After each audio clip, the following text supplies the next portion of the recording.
And you're live.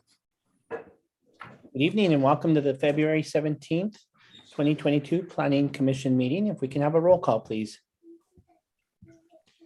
Yes, Chair Gutierrez, Here, Vice Chair Hogan, Here.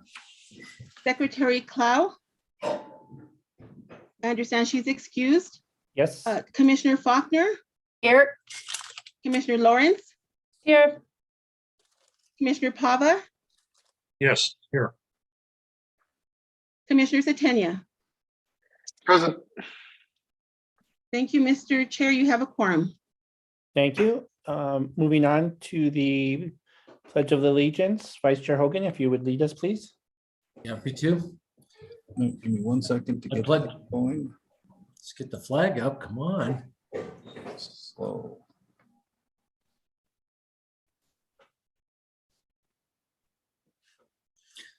I pledge allegiance to the flag, the United States of America, and to the republic for which it stands, one nation, under God, indivisible, with liberty and justice for all. Thank you, Vice Chair Hogan.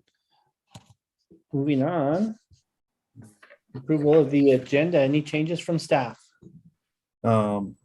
Yes, Mr. Chair, we will be moving, we have a postponement for Zia, the case number 2021-4647 Zia Flats Final Development Plan, and case number 2021-3662 Zia Station Right-of-Way Vacation. We will be moving that to, the applicant has requested a postponement to March 17th. I believe that's on the agenda. Correct, yeah. Okay, one month for now. So anybody that's on for the Zia Flats, that will be moved to March 17th. Any changes from the commission? Motion to approve by Commissioner Faulkner as amended. Commissioner Hogan will second that. Thank you. We can have a roll call, please. Commissioner Faulkner, Yes. Commissioner Hogan, Yes. Commissioner Lawrence, Yes. Commissioner Pava, Yes. Commissioner Satenia. Yes. The motion has been approved. Thank you. Approval of the minutes from January 20th, 2022. Any changes from staff? Mr. Chair, no. Thank you. Any changes from the commission?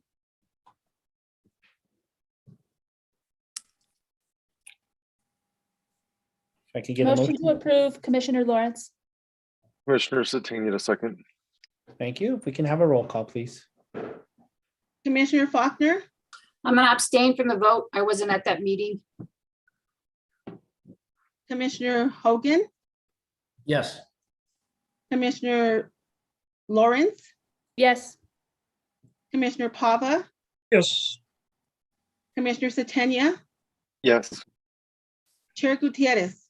Yes, The motion has been approved. thank you.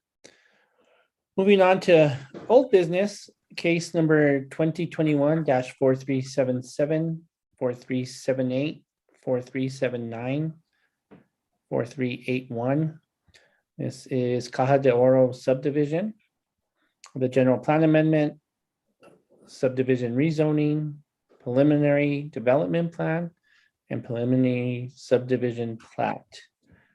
We did have a public hearing on this at our last meeting, and it's old business. So if Mr. Siebert has anything he would like to add, this would be the time, please. Just a moment. And I also have an answer for Commissioner Paula on one of the questions that were asked at the end of the meeting.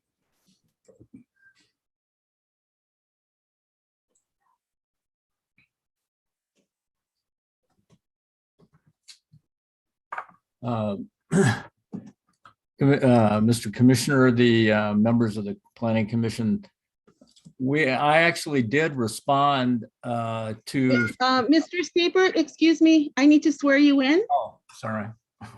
Thank you, thank you. Do you swear under the penalty of perjury that the testimony you're about to give is the truth, the whole truth, and nothing but the truth? I do. Thank you. Please state your name and address for the record. My name is James Siebert. My address is 915 Mercer, Santa Fe. Thank you. Yeah, after the planning commission meeting, I had responded to some of the questions that the planning commission had. We also have tonight, one of the issues that came up was traffic. The traffic engineer is here, is Bert Thomas, and he has prepared some exhibits as well. If you want, I can, it was my understanding that those items that I had responded to the planning commission to were sent to the planning commission. I don't know if you've had a chance to review them or not.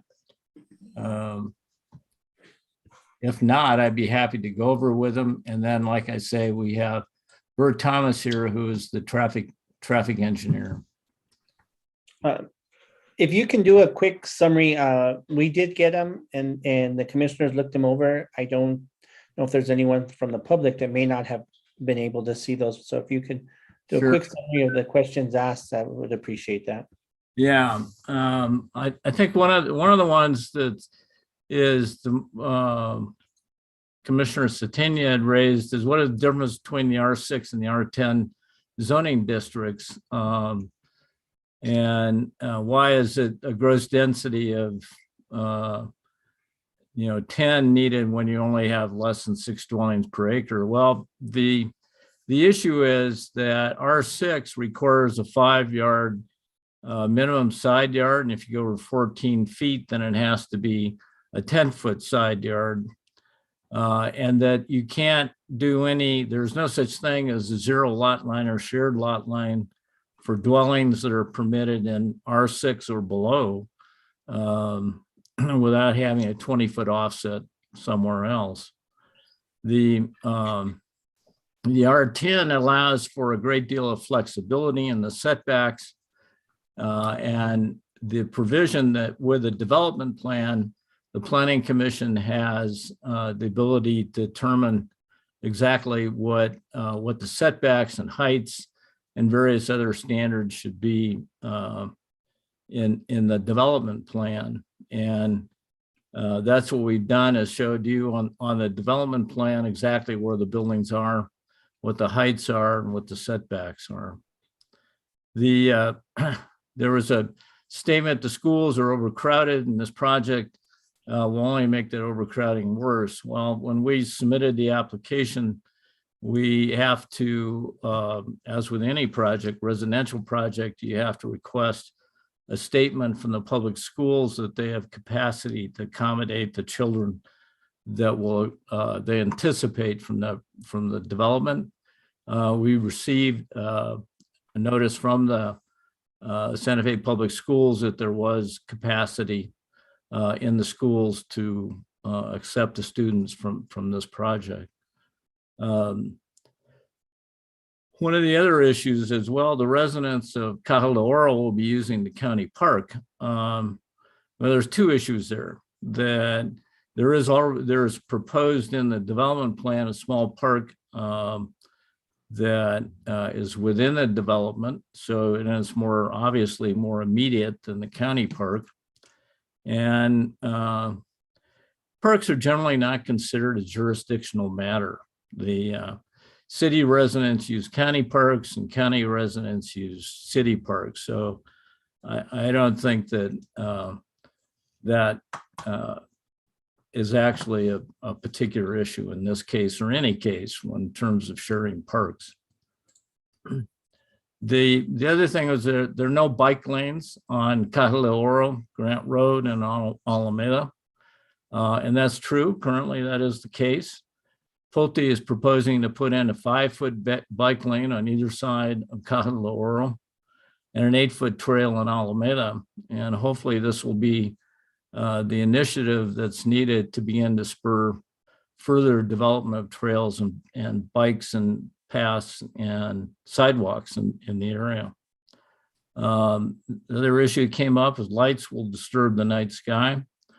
In terms of street lights, we anticipate, and we'll be required by the city that we will have one street light on either side of the intersection into the subdivision.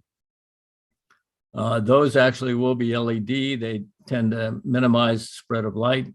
And then we will certainly agree to imposing more strict covenants in terms of outside lighting on the houses themselves. The other thing is there was a statement as well, what benefit is this project to the existing residents in the area? Well, firstly, the impact is really less than is perceived, in a sense that it's over 1,100 feet from the boundary of the closest boundary of this property to the closest house. So the scale of the building at that point from the closest house has a different horizontal perspective to it with that distance. The other thing is a 12-inch water line will be constructed on Cajal de Oro and will become a public line and will be available to residents in the area. The other thing is I discussed that there will be a bike lane and a trail both along Cajal de Oro and Alameda.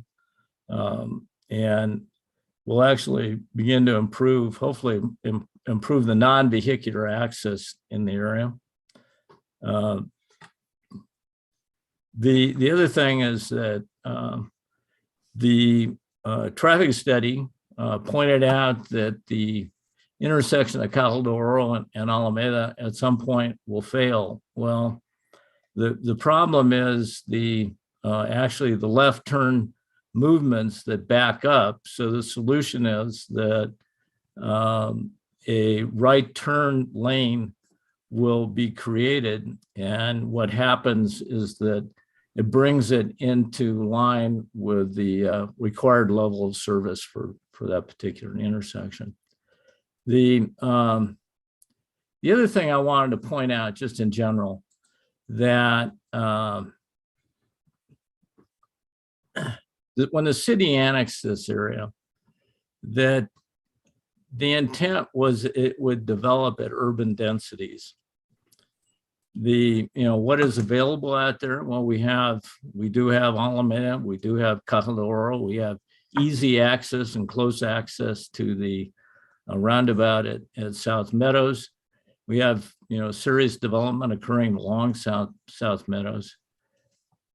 The intent was not, when the city council annexed this area, was not to develop at 1 unit per 2.5 acres or even 1 unit per acre, but was to develop in compliance with the general plan, which the general plan says it's, the preference is to develop at minimum of 5 dwelling units per acre. So we feel like we're in total compliance with the general plan. And with that, I think Carl Summer may have a few comments that he would like to make as well. Thank you, Mr. Siebert. Mr. Summer? I just wanted to add briefly. Carl, may I please swear you in? Do you Sure. swear under the penalty of perjury that the testimony you're about to give is the truth, the whole truth, and nothing but the truth? I do. Thank you. Please state your name and address for the record. My name is Carl Summer. My address is P.O. Box 2476, Santa Fe, New Mexico, 87504. Mr. Chairman, members of the committee, thank you very much. Jim covered a lot of the information that has been questioned and some of the questions that commissioners have. And I just would note for all of us here that I saw 3 articles, I'm sure you did, in the course of the last 2 weeks relating to housing and what's happening in housing. One was an article by Tira Vitu relating to the reason that housing is the pressure on housing is twofold. One, you have people who are moving to the area, not just Santa Fe, but to Los Alamos, and they are crowding out that middle market. And that's because the supply is not keeping up with the demand. And there is really no way to legislate your way out of that. You cannot increase the percentage of affordable housing and have any impact on a median house price in the county of $670,000, in the city of $535,000. And that was an old number. I'm sure that's worse it's worse today than that. So the purpose behind being able to do the kind of product is that Pulte has designed is to be able to produce a meaningful level of supply of housing in this middle market. And if you reduce the density to R5 under the code, you cannot achieve an R5. You achieve an R3. The effect is you reduce the housing, the market housing, and the affordable housing by at least a third. That is the other direction than where this city needs to go from a housing standpoint. And I think that I got on a little late because I couldn't connect, and I apologize. But the whole idea behind being able to produce this product and achieve an R5 is to be able to be in compliance with the general plan and to increase the supply of housing in a meaningful fashion. I submit to you that that is a benefit to this entire community to have more housing, more single family housing, and of a quality nature.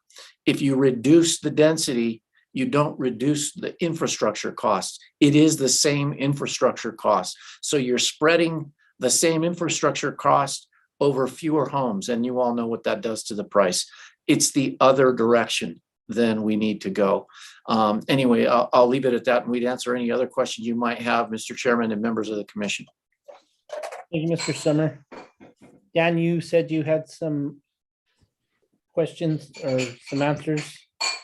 Yes, Mr. Chair, members of the commission, Commissioner Pava asked whether or not we had to amend the Southwest Santa Fe area master plan along with the general plan.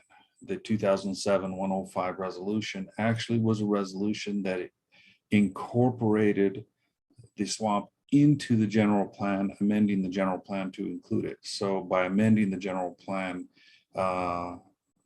you don't have to have a separate resolution for an amendment to the Southwest area master plan.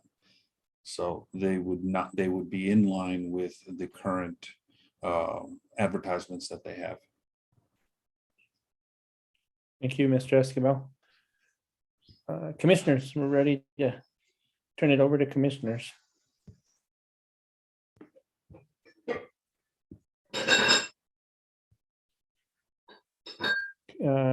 Commissioner Faulkner, you have the floor. All right, what it seems to me is happening is that because variances are more difficult to get, that we're asking for rezoning so that the developer has the opportunity to have more flexibility. And rather than doing it through going through a variance request, they're rezoning so that they can kind of cast a wide net on any issues with the development that would be problematic that would require a variance. And so this is a question for the developer. Is that an accurate assumption on my part? I think the issue is, I recall that you had a statement at one of the planning commission meetings that the city code is antiquated in a lot of ways. And, you know, we probably due for reassessment of the city zoning, 15 years ago. But there's no reason that same flexibility can't be built into densities that are 5 units or 6 units per acre. We're just simply dealing with an antiquated code, and the only way to address that is with a higher density that does allow you more flexibility. In terms of the variance, you're correct. The Planning Commission takes a very hard line on variances. It's very difficult to ever get a variance. So I would never recommend to my clients they try to get a variance in order to accomplish a particular development program. So by getting the rezoning, by seeking rezoning, you're circumventing a process that would otherwise be cumbersome and probably expensive.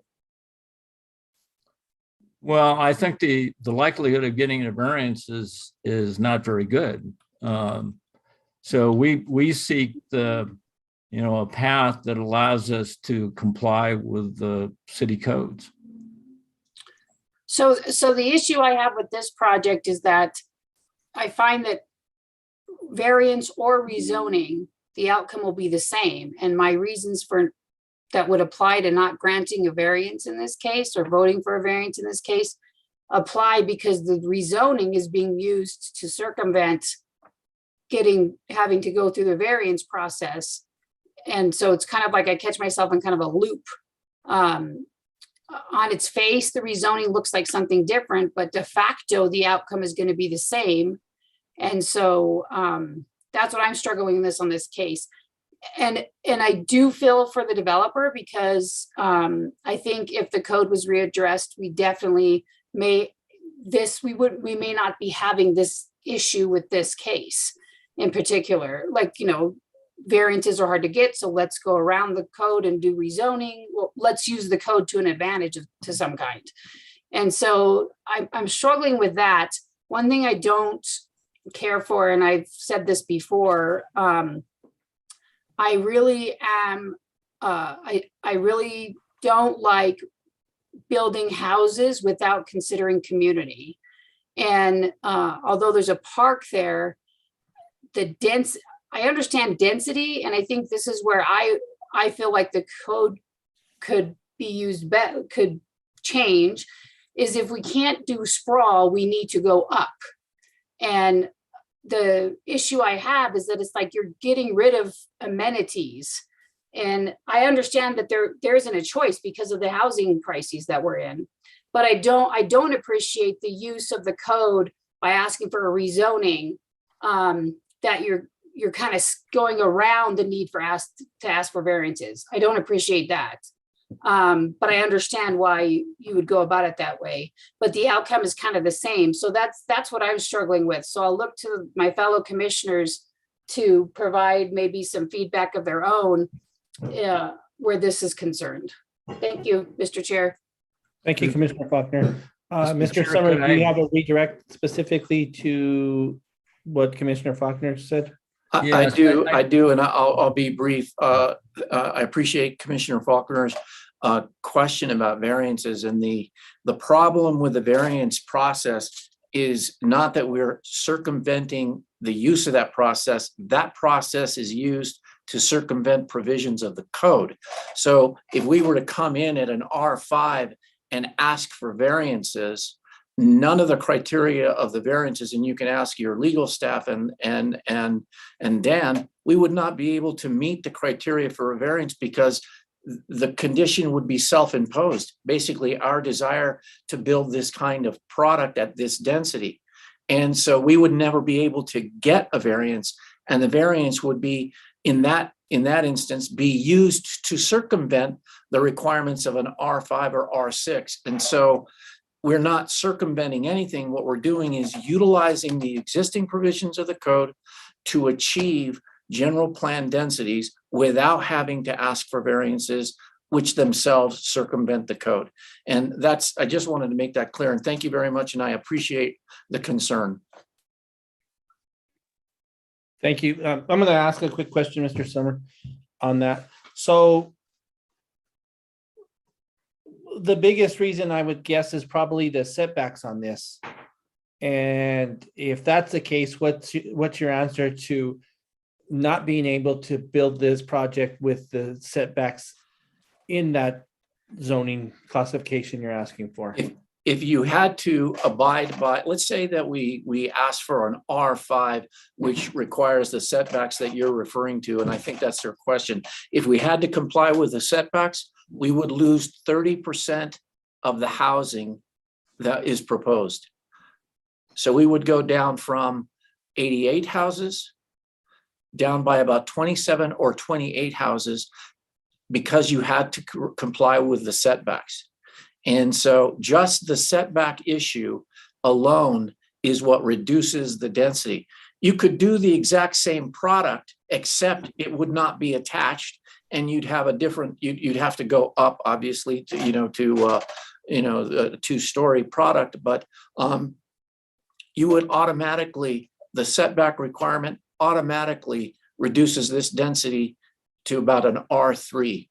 You could zone it R5, but you'd have to comply with setbacks and you wouldn't be able to achieve it. So that's the big problem. And you're right, Mr. Chairman, it is fundamentally the setbacks that in those lower density categories that reduces the density further. I hope I've answered your question.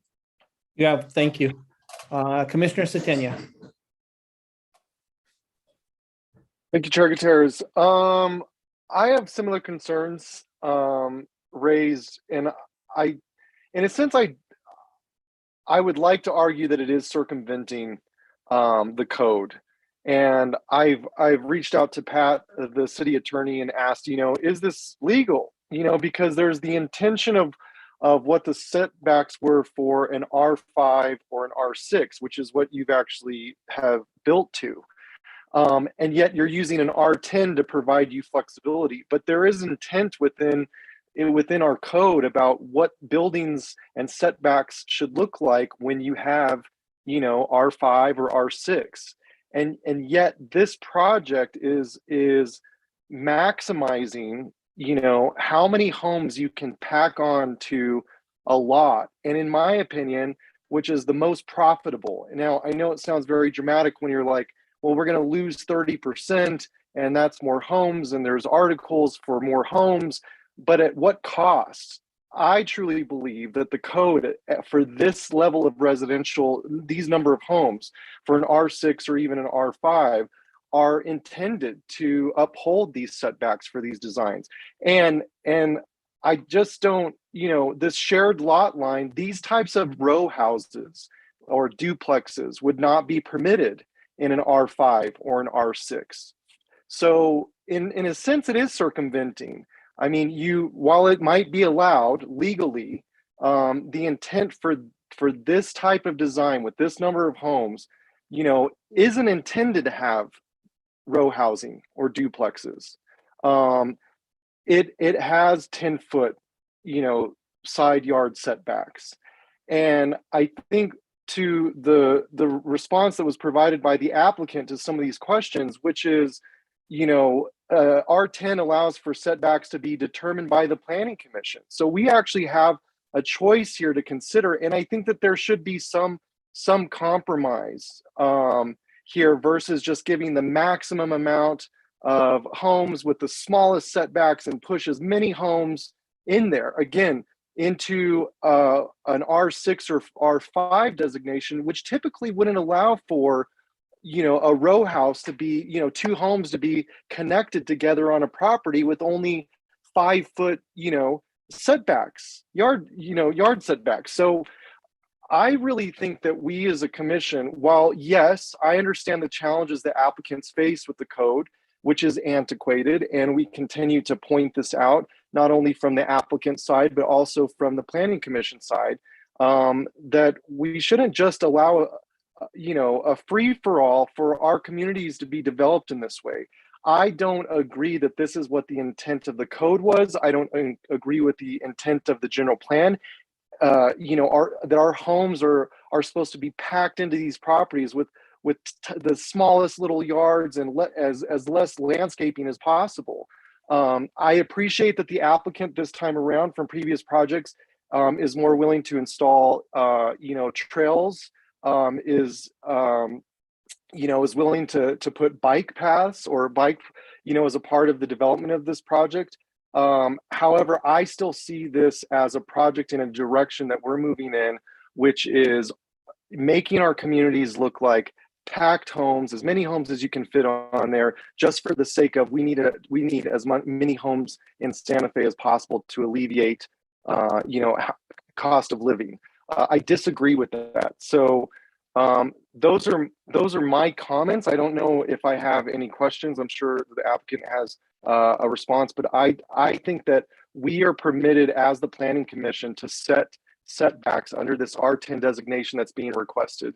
And I think that there should be some compromise here versus a 5-foot. I think that we should be looking at a 10-foot. And while it might reduce the number of homes on the property, I think that's better for our community and follows the intent of the general plan. That's all I got, Chair. Thank you, Commissioner Satenya. Commissioner Pava, followed by Vice Chair Hogan, excuse me.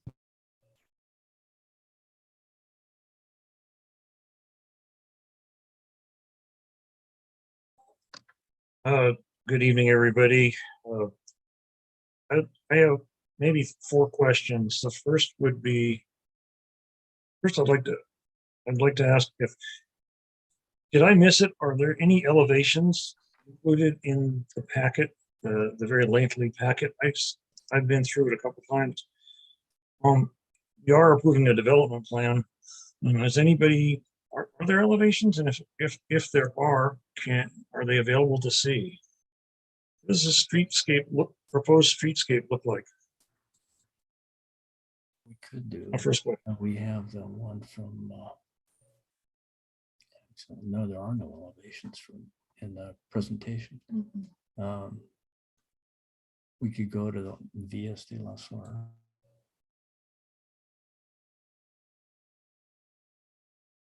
Maybe I'll proceed into my next question if you want to address that subsequently. That's fine.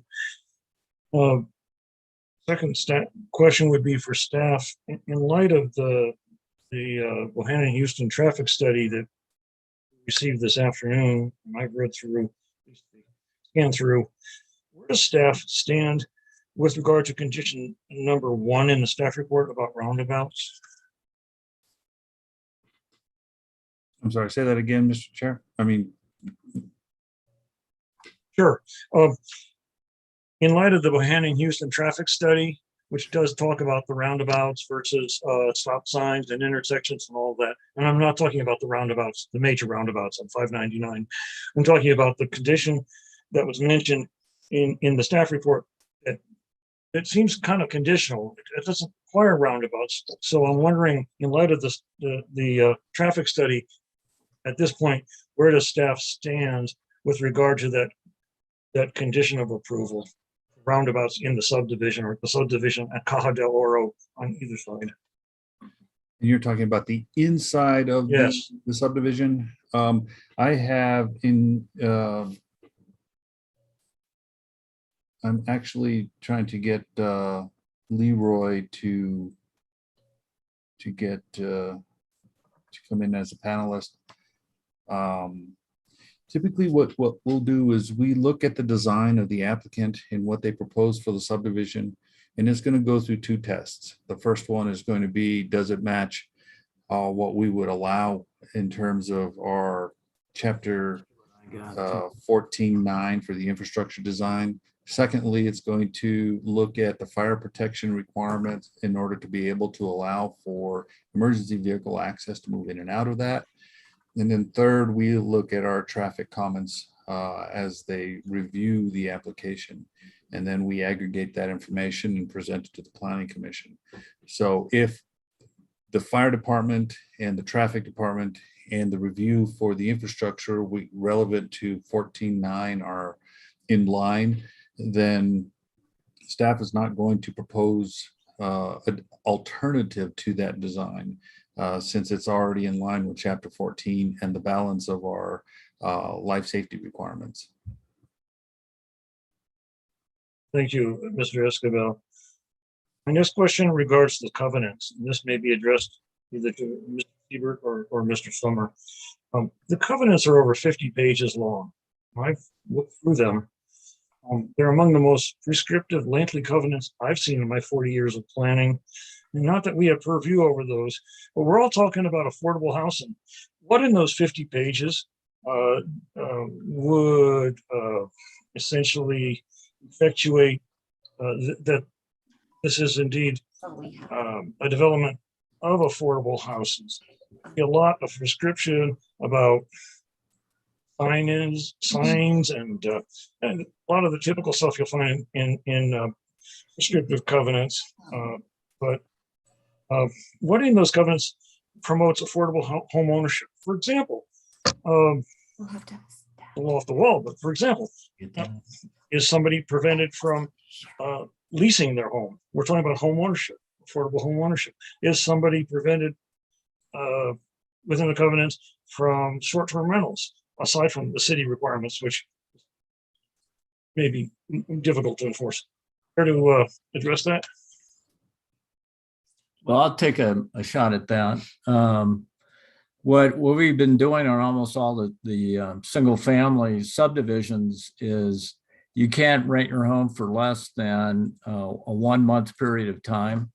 And that is to avoid the kind of a constant turnover that would take place if it was part of a rental program. So that's the typical requirement, is you can't rent your home for less than 1 month.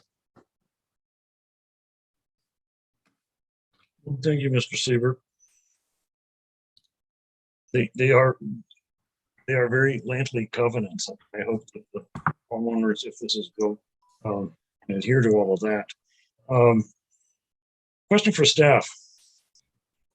Does staff now consider that as proposed, say this development as proposed were to be approved? Does the development plan and the plat were to be rezoned address the concerns of the Agua Fria Association? I'm not quite sure what you mean by the Agua Fria Association. Well, let's say that specifically the correspondence from Mr. Mee, since that was submitted for the record, rather than the association per se, but would staff consider as proposed as the development plan and the plat were to be approved, address at least some of the concerns that were voiced in our previous hearing or submitted for the record? Mr. Chair, members of the commission, Commissioner Pava, I'm not quite sure if I remember William Mee's complete argument. I can tell you that when we are looking at the application, we're going to look at it with two. We have to look at it with two areas in mind. The first area is because of the 2007-105 resolution. Is it consistent with the Southwest Area Master Plan?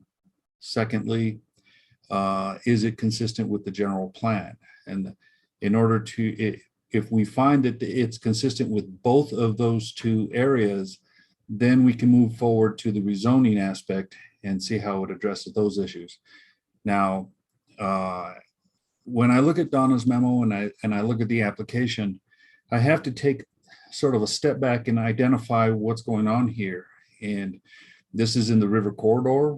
That commercial area was designated as a key feature for that area. And they're not eliminating the entire area for community commercial. What they're doing is they're proposing a downgrade from that community commercial portion, leaving the balance intact. So it doesn't eliminate the availability for commercial to occur there, or a shopping center or something that is needed for that area to help reduce traffic movement into Santa Fe and keeping it sort of local. The community commercial district doesn't have a density restriction, unlike some of the other areas that it does. So an apartment complex or condominium development could move in there and there would be no density restrictions. That means that as long as the developer could accommodate the infrastructure to support whatever number they are proposing in terms of development or dwelling units, that would come forward as a development plan in line with what's already there now for the zoning. That would not really coincide with the Southwest Area Master Plan, because when you read the Southwest Area Master Plan, it wants to approve densities that are very consistent with the Agua Fria traditional village. Now, I'm not familiar with the current county rules and regulations and how they address density and zoning now, but I do know that back then, when the Southwest Area Master Plan was adopted, the county code was much different, and it was based on water availability, and the densities for a traditional community were 3/4 of an acre. Outside of that, you had 2.5 acre minimums that were on a well. And if you were in the urban area connecting to water and sewer, I think you can go as low as 14,000 square feet if you're in a traditional community in terms of lot size. So that's a far cry from what could establish in a C2 district. What the applicant is doing is downzoning from that possibility to a zoning that allows for a development plan, but a density much lower than what he's proposing. And within that density, it does come closer to that density of the traditional village. It's not exact, but it's an interesting compromise in achieving housing for that area that doesn't necessarily meet the traditional village 3/4 acre minimum as it was back then, but it's a compromise from the higher density that could occur within a C2 district. So you've got somewhat of a making of an application that does sort of have a consistent approach to meeting that density. It's definitely something that the Planning Commission has to consider as it moves forward, because there's nothing that prevents an apartment complex to come in and just develop that, and then you have those property rights that you have to deal with, as opposed to just a rezoning and a downplay on density. So would I recommend for it if this were my case? I may, and I probably would, as I think it would make a good compromise from what exists and what could happen to what's being proposed and what is not there. I don't know if that answered your question, Commissioner Pava. Well, I think in a roundabout way, it does address what I'm getting after. I see that my fellow commissioners are also wanting to ask some questions, and I have some subsequent questions. I'm just going to follow up with one more now, and then I'm going to yield the floor, and I may follow up with others based on what my fellow commissioners will say. I wanted, if I may, I'd like to just add a little bit more on the variance issue that was the discussion earlier. Our variance standards, as you know, are not based on hardship as they are on a circumstance. And it's hard to get a variance when the variance standards are designed so that if you had a particular circumstance that allowed you to meet the rules and regulations that are available to everybody else in the same area, and you can't because you've got this unique problem that prevents you from meeting the standards and enjoying the benefits of Chapter 14 and its ability to develop. When you come in for a variance to get more than what the county or the city code allows, it becomes very hard, especially with condition 2, when that one question asks if this can be done without a variance. And once you answer yes, then you're not going to meet that standard.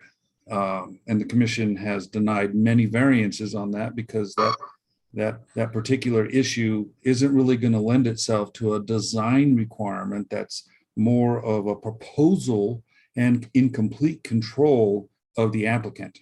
There are two ways to achieve the same goal. The first is what the applicant has proposed.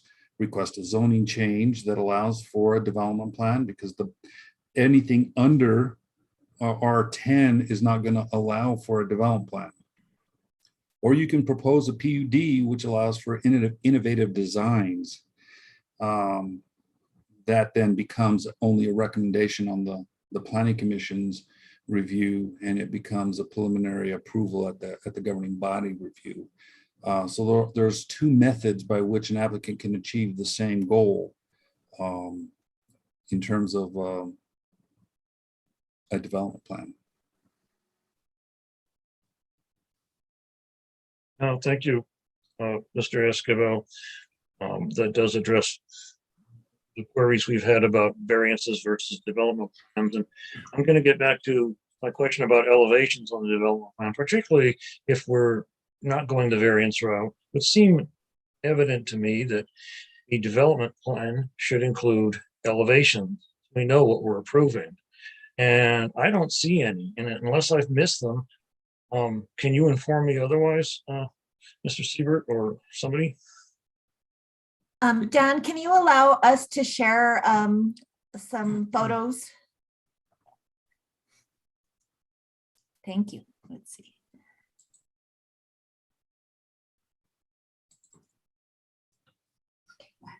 So I'm going to apologize that my CAD person is out this week. So we can't show you the renderings of the elevations, but what the slides, these two slides show are Villas de las Solares units. This is units 1 and 2. And this is actually taken from Rail Runner Road, looking up Rail Runner Road. And this is an example of what the units looked like from the street elevation. And this is the one that we're proposing for this site, the Caja de Oro site, is the same thing. It will have a wall in front of it, and it will have a path or trail next to it for access to the units. And then there is a there's a gated area that goes to split between two different units. Let's go to the other one too. So this is looking at a slightly different perspective, looking down the street. But this is basically, where the product that's proposed for Caja de Oro will be almost identical to the product that's been provided in Villas de las Solares.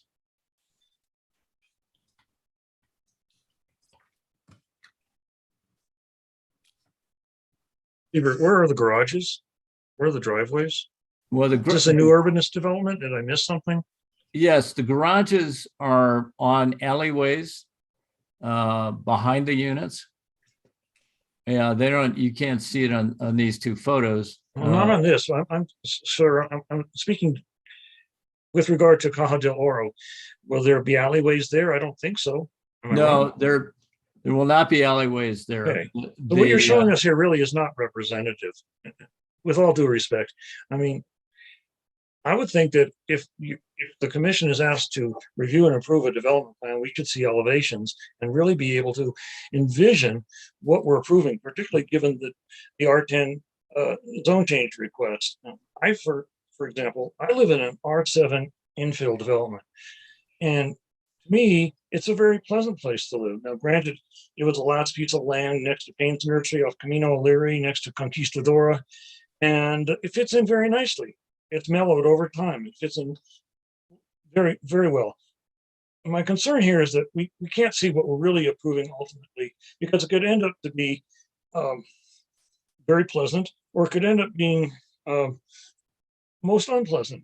Row houses in old cities, whether it be here or in the UK, are charming, to be in charming neighborhoods and districts. What we've got here may not be that at all.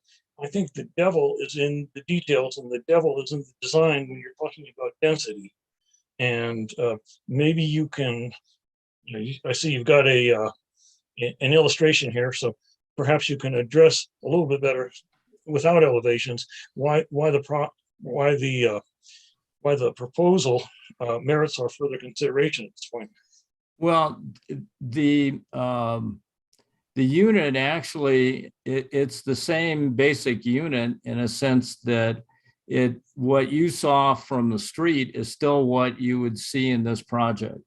Instead of an alleyway, there is a public street. So the difference is, instead of serving the garages with an alley, they're served with public streets. One of the issues that came up on the Villas de las Solares project is there was insufficient parking, and what we've done is provided parking on the islands in between, and then in each side of the subdivision. And then in addition, because the streets are public streets, there's parking between the driveways and the public streets. So what happens is that we end up with about 1.5 off-street parking spaces per dwelling unit, which is, the recommendation or the ability of the Planning Commission to actually impose 0.5 parking off-lot parking spaces. It exceeds that by 3 times. So we think that, there is a lot of objections raised on the VS, and we did our very best to address them. Yes, we have the same kind of product and the same density, basically. If you go to, there's 2 issues, and Dan pointed one out. The 3/4 of this property is zone C2. So if we wanted to, we could just, come in here and eliminate the residential portion of it and build only on the C2. The C2 allows for 45 feet in height. There is actually no density limit. We could, but practicality is it would be very hard to develop more than about 22 units per acre. So that would be a potential option on this property. So we're actually seriously downzoning from what it could be developed, what the C2 portion of this property could be developed at. And of course, I forgot the second element of that, but it's old age.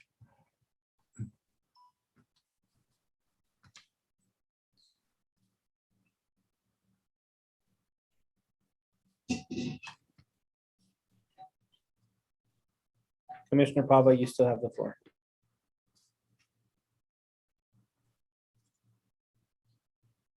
Yeah, final question, and this may be to staff. Since we're reviewing a development plan, does a development plan submittal require elevations? And if it does require elevations and there are no elevations submitted for our review, is this in fact an incomplete application? The short answer is yes. All development plans require an elevation.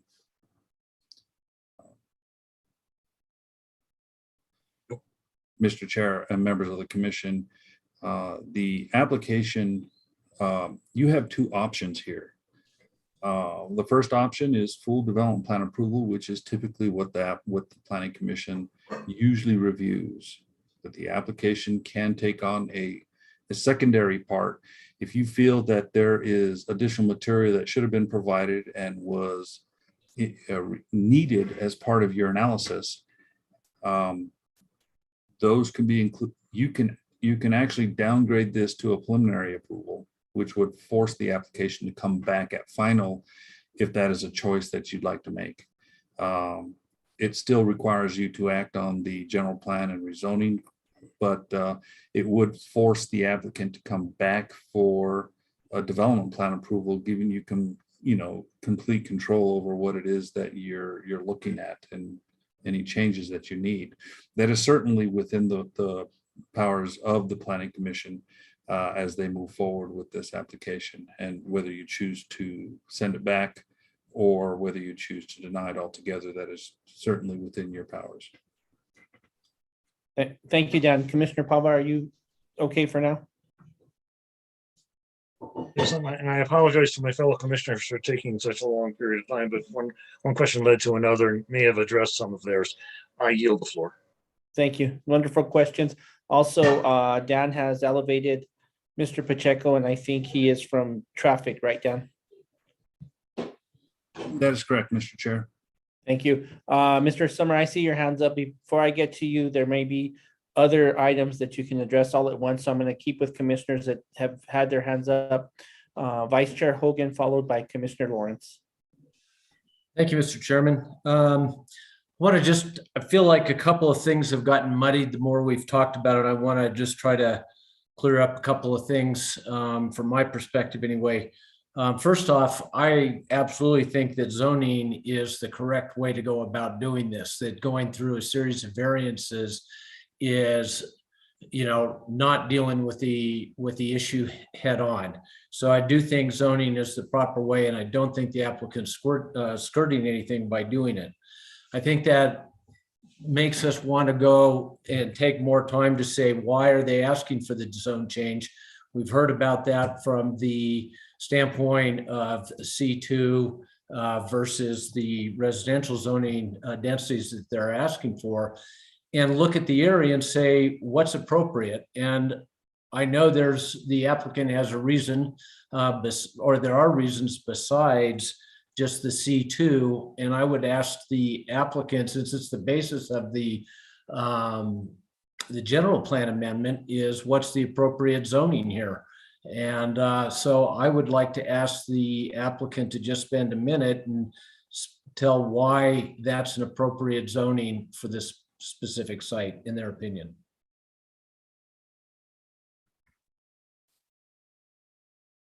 Carl, you want to address that, or you want me to address that? Jim, why don't you? I think it goes to the, we're compatible with the plan, but you can explain it exactly. Yeah. I see this as a transitional area. If you take a look at the South Meadows roadway, it's developed principally as apartments. And those apartments are, somewhere between 18 and 19 units per acre. So this is a transition from a higher density area that also had received general plan amendments and rezoning from the city council. This as, it's basically 5.5 units per acre. We feel that from a transitional standpoint, from the much higher density over on South Meadows to, the area that's, and it's not, this is the village, but it's not the traditional village. It's really, it's under the county zoning map. It's residential estates. And it's 1 unit per 2.5 acres. Is that a reasonable density to develop this particular area at? I don't think so. It's certainly not what the city council intended when they annexed the area. So in terms of the zoning, we feel that the zoning at approximately 5.5 dwellings per acre is the appropriate zoning for the area. Well, thank you for that. I was not necessarily disagreeing, but when I look at it, I say, look at the infrastructure, whether it's recreational in terms of parks, transportation, roadways, 599, it's very well situated to handle zoning, and I feel, or an increase in zoning. And I feel like that the zoning that you selected was a appropriate transition given the presence of the historical village, which was another point I wanted to make clear or ask Dan. This application is not part of the traditional village. Is that correct? Mr. Chair, members of the commission, Vice Chair Hogan, that is correct. None of the traditional villages in the city of Santa Fe. Great. Okay. So anyway, I think that the type of density and the type of approach is a lot kinder to the very rural density that is in the traditional village. So anyway, I just think that zoning is not out of line. I do think that the streetscape could stand some improvement.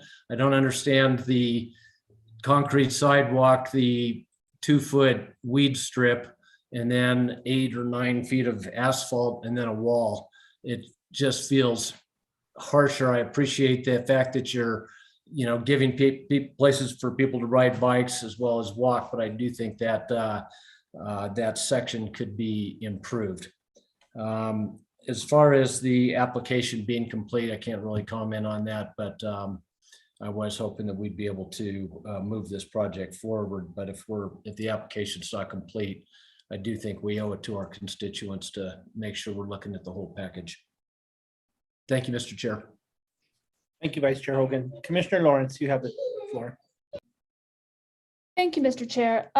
First, I do want to, I have a few comments, but first I do want to ask the applicant a few things, one of which was a question that I believe was still unanswered from last time. And also just, I may not remember from last time. First of all, I was wondering if, I believe at the last hearing, you explained something along with the road improvements right at the entrance to the subdivision itself. Like you were thinking about an addition, or you were suggesting an addition on Caja del Rio Road, right at that entrance. Am I remembering that correctly? And can you explain it again for me? Actually, Commissioner, you are correct. And it had to do with the issue of the roundabout. And we just wanted to point out that there was other ways of accomplishing, slowing down traffic calming measures. And the engineer had come up, in this case with Sheldon Greer, and he can be much more specific than me in terms of his design.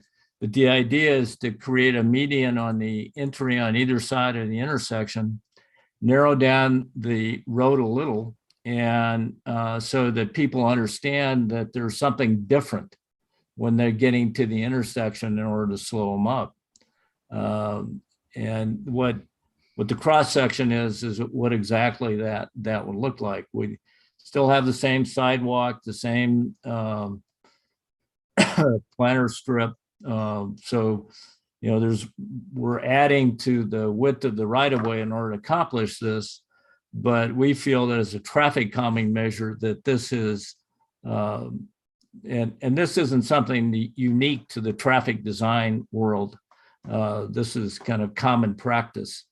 But if you want any more detail on it, Sheldon Greer is available and he can speak to the detail on this. Okay, I don't know if I need him or not, but I do potentially have a couple of questions about that. So would there be a crosswalk if someone were trying to walk from one side of the road in the subdivision to the other? How would that happen? No, actually there wouldn't. And I'm going to let Sheldon Greer address that. Okay. You'll get sworn in, Mr. Greer. Is he on? There he is. Okay. Can you all hear me? Yes. Mr. Greer, do you swear under the penalty of perjury that the testimony you're about to give is the truth, the whole truth, and nothing but the truth? Yes. Thank you. Go ahead and state your name and address for the record. My name is Sheldon Greer with the Respect, and my address is 11032 Dreamy Way Drive, Albuquerque, New Mexico, 87114. Thanks. Thank you. I don't know if I can share my screen, or if Jim, you can put the exhibit back up, and that's probably adequate. So to answer your question, it isn't a no, there isn't a crosswalk, but the better decision is to place the crosswalk at the intersection of Caja de Oro and the frontage road, because as drivers approach a stop condition, then the pedestrians are ever more safe in crossing the roadway as the driver is approaching a stop sign and a turn movement that slows them down and makes them aware of their environment. I am reluctant as an engineer to provide especially in rural conditions, although this is sort of rural, maybe moving toward urban.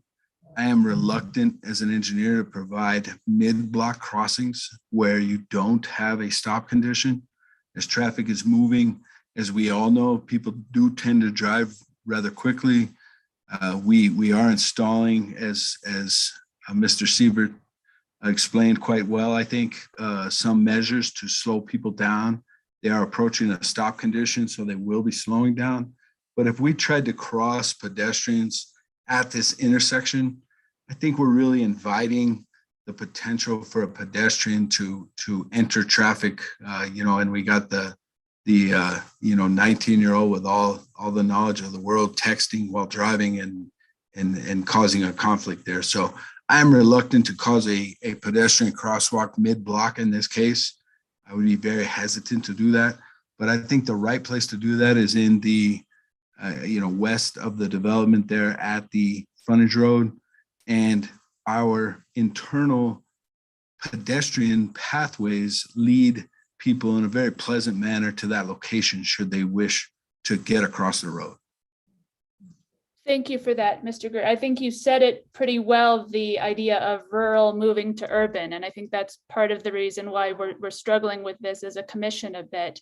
I want to ask city staff if this, I don't think this was part of the packet, the written materials, and I was wondering if it has been reviewed as part of the plans and if staff had any reaction to this proposal.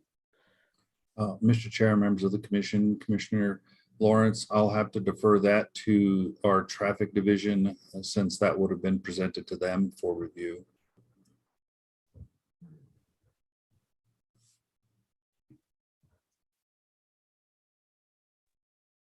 Good evening, Mr. Chair, Commissioners, Commissioner Lawrence. I'm not sure I quite understand your question. The traffic engineering analysis prepared by the developer's engineer was reviewed by the city's traffic engineering engineers. So that was done.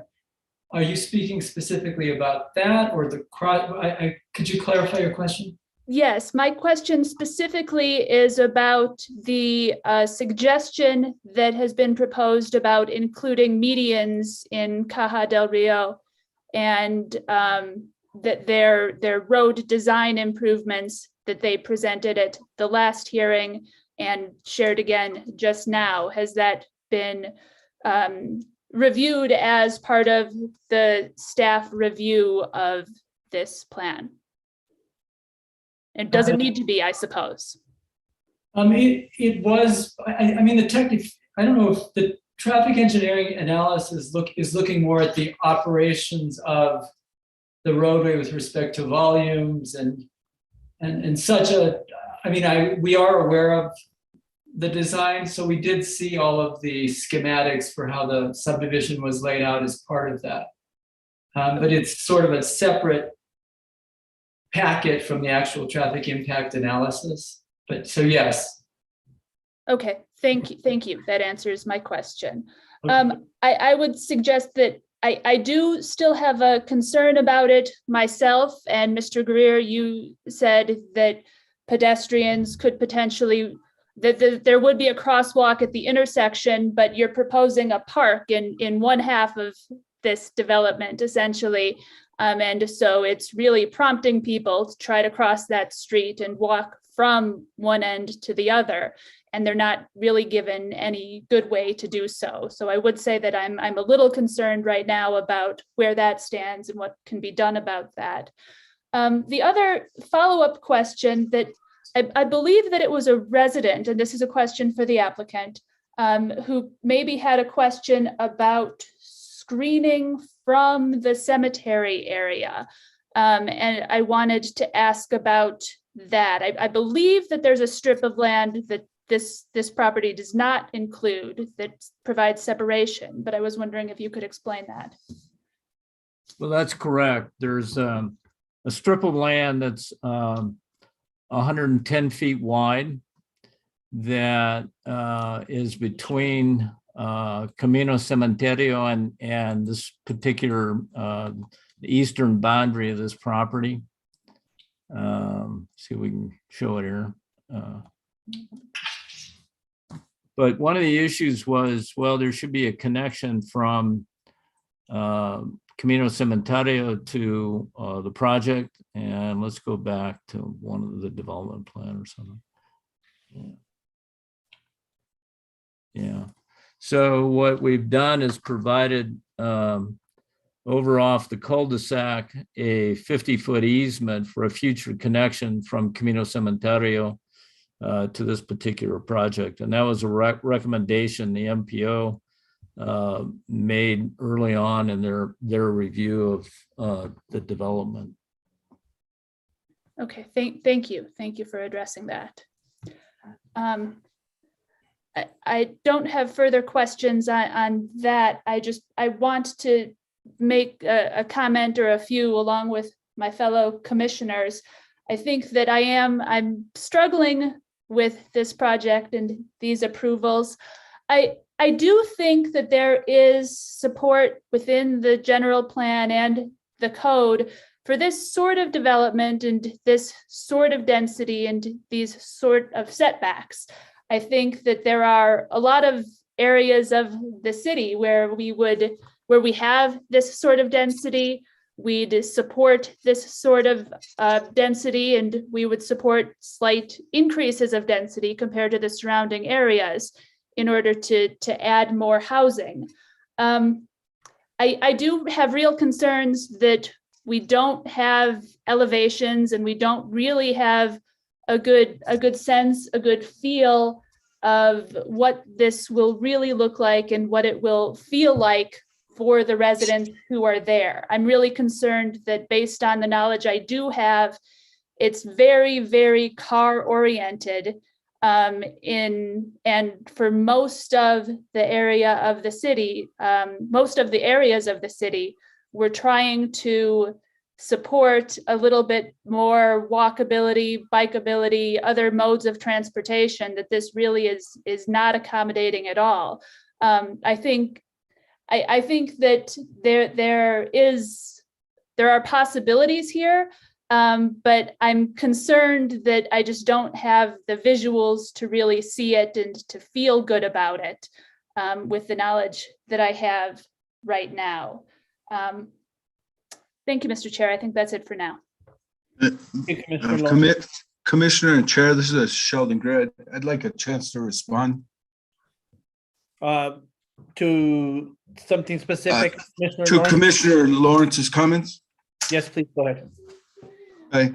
I didn't mean to imply, Commissioner Lawrence and Chairman, that the pedestrian crossing we're providing is in any way inadequate or insufficient. And I apologize if what I said implied that. It is a perfectly safe crossing at a stop condition. It's very customary, normal, and anticipated by the residents. And I agree with you that we have a park on one side and we are encouraging residents to come across, and we are providing pedestrian pathways that connect directly to that crossing at a very safe location. So if I implied, Commissioner, that crossing was inconvenient or unsafe or not appropriate, I didn't mean to do so.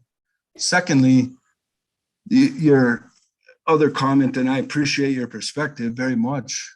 Your other comment was that this is a very car-oriented environment. I would argue that if you truly look at what Jim has actually placed on the screen at the moment, we have the blue dashed line and the red dashed lines are actually pathways through common open space areas that will in effect be preserved forever for these residents to orient themselves throughout their community, to connect to those public spaces, to connect to that crossing across the road, and hopefully as the area develops south of us, to connect to those commercial areas where they can grab a bite to eat and recreate. So the yellow as well are public sidewalks. So I would argue that this may be one of the most pedestrian friendly neighborhoods I have proposed. I have been doing this 25 years. Rarely do we have paths on the back of every lot and sidewalks on the front of every lot. So I think this is a unique opportunity really created I'm the originator of this lot layout. It has been mentioned that you would like to see elevations and you would like to see what the product looks like. I think Jim was genuine in suggesting that Los Solares is the same product. The fronts of these homes Greer, will face. I'm gonna just stop you right there if you don't mind. We may have some more questions for you, but I have some commissioners with hands up and so I'm gonna redirect. Thank you. Understood. Mr. Summer, I do have two commissioners with hands up. They have spoken. Would you like to speak now or wait till after you hear the commissioners? Your choice. I would prefer that you give them the chance to speak and ask their questions, and then maybe some of what I can have to say can be reduced or maybe eliminated altogether. Thank you. Thank you, Mr. Summer. Commissioner Faulkner and Commissioner Satenia have their hands up. Commissioner Faulkner, you have the floor. So, I understand what the objective is, and I actually appreciate the objective of this project. But I do feel like there's some enough unanswered questions that I'm not sure I'm comfortable voting. I don't want to say no to this project, but I'm not sure I'm comfortable voting for it tonight. I think elevations are required. They're not in there. There's issues about the medians and how that's going to play out with the parking in the medians. I understand density is becoming the way we're going to have to build. We're running out of land. We're going to get landlocked as a community. I totally get that. I'm not opposed to it. But I also don't think quantity should ever have more value than quality. And I think, knowing Carl and some of the other people involved, I think this project could do better. And I would like to give them the opportunity, rather than say no tonight, I would like to give them the opportunity to go back to the table and come up with something a little bit better, because I know they're up to the task. And so that being said, a question I had is, if the setbacks were at 10 feet, can someone give me a quick estimate about how many dwellings would be lost doing that? Per acre, how many dwellings per acre would be lost if there was a 10-foot setback? Well, what Carl said before is that, and we ran this analysis on the VS de las Solares as well. You lose about 30% of the dwelling units to go from a 5-foot setback that's not attached to a 10-foot on either side. And actually what that would result in is, from affordable housing standpoint, you'd have 5 fewer affordable houses resulting from that. And how many affordable houses are there going to be in this development right now? Oh, I forget, what is it? 20 times 88, 9. 0.2 times 88. 17. Yeah, there's 17 houses, and then we'd have a fee in lieu of for 0.6. And how many in 0.6 houses you do in fee in lieu of? Yeah, 17.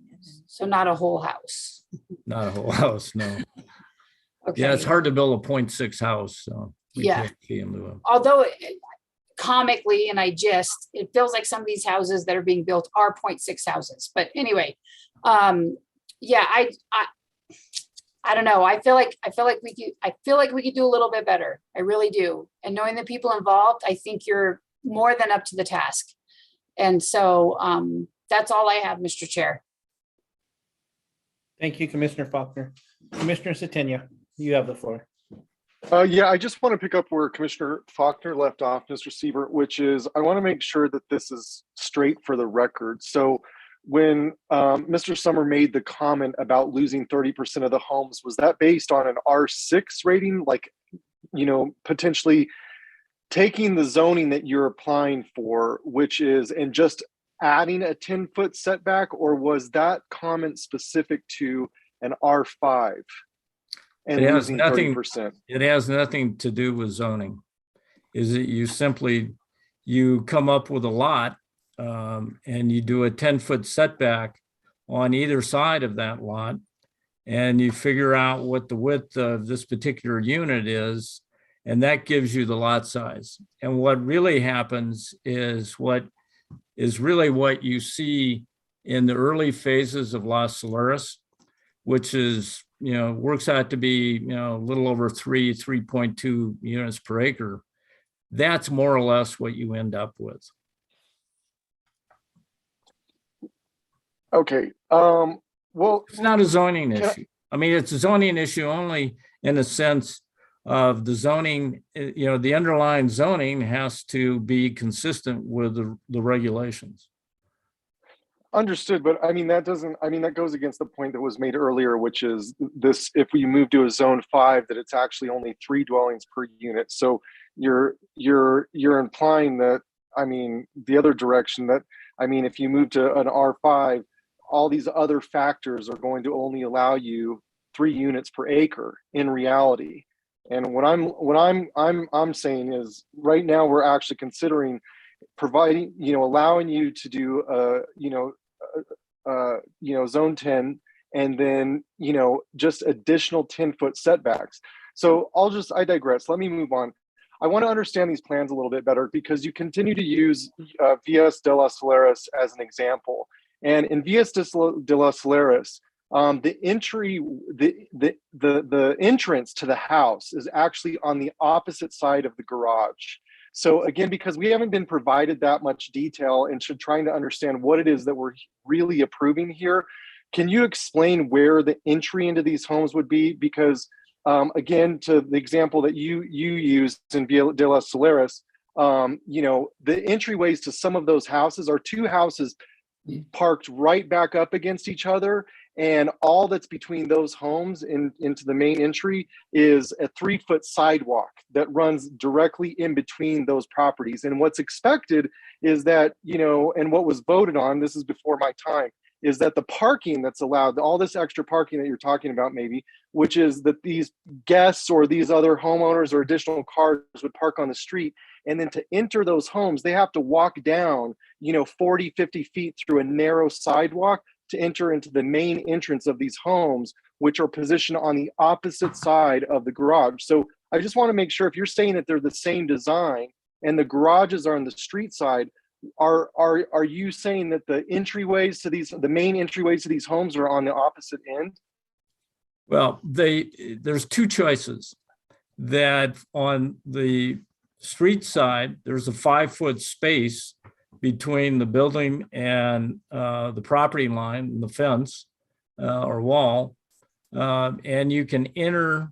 You can walk along that 5-foot sidewalk and come in the front door, or if you have guests that they have the ability to go through some of the paths that are created, and then come in directly into the to the front door of the property without having to go through the 5-foot sidewalk. So can you just zoom in so that everyone understands what we're talking about here? Like on the right side of the park, the homes on the right side of the pond park, explain how somebody as a guest would actually get into the home, and where the front entrance would be located relevant to the property line. We're going to go to the trails. That's fine. I think that's the easiest way to explain it. Say somebody comes to this home here. They have a choice. They have 2 choices. They can park in this area, come down this trail here, come down here and enter the front part through the gates in the wall here, directly into the unit. And it's true for, the same thing is true for these houses here. And in this case, the ones along Caja de Oro, they have the ability to enter off the sidewalk into the house. So yeah, I mean, the ones on Caja de Oro, I mean, are nice. I mean, they have parking in the front, parking in the back, and entrance. But again, you're saying that should somebody that is purchasing one of these properties along this, property line on the right, to the right of the pond parking, they have these options of parking anywhere in the yellow there. And if they were to approach the home from the front, they would have to choose one of the red trails, walk through those homes, walk all the way around the property line to enter the front of the home. It's the front of the home's not actually on the street side, correct? That's correct. Okay, thank you. Now, the other thing is if because you're choosing an R10 zoning, and we're moving backwards because it's just a cap and you can put less properties on an R10 zone, you've been allowed to, again, put row housing or a duplex on these properties, which typically wouldn't be allowed in an R6. I'm not even referring to an R5. And currently it's 5.5 homes. What we're seeing here is 5.5 homes per acre. So because of that, if there wasn't a duplex, say those were separated, would you be required to actually, at the minimum setback requirement, have 5 feet on both sides of that house? If they weren't jointly connected, would there be a requirement to have 5 feet on both sides? No, there would be, since they're 2 stories or 25 feet in height, the requirement would be 10 feet on both sides. It'd be 10 feet on both sides. So because you've chosen a duplex to push houses closer together and actually have them join the property line, you get an additional bonus. You don't have to do 10 feet. And now you only have to do 5 feet between the properties, correct? That's correct. Okay, thank you. The other questions that I have is for where's Mr. Pacheco, traffic engineering. Mr. Pacheco, I had a couple questions that I had raised last time, which is concerns about, did the traffic study analysis or the traffic impact study analysis take into consideration Lopez Lane or South Meadows? As we know, as we're going to continue to expand in these areas, where are these homes going to access major services and schools? We already have seen problems along South Meadows with the school that's there. We've been reassured that that's been designed for the projects that we've seen previous to us. But I want to check in again just to make sure that given the location of this project, are we actually considering whether these homes are going to access services through there, or even provide additional loads on Lopez Lane to access Cerrillos Road?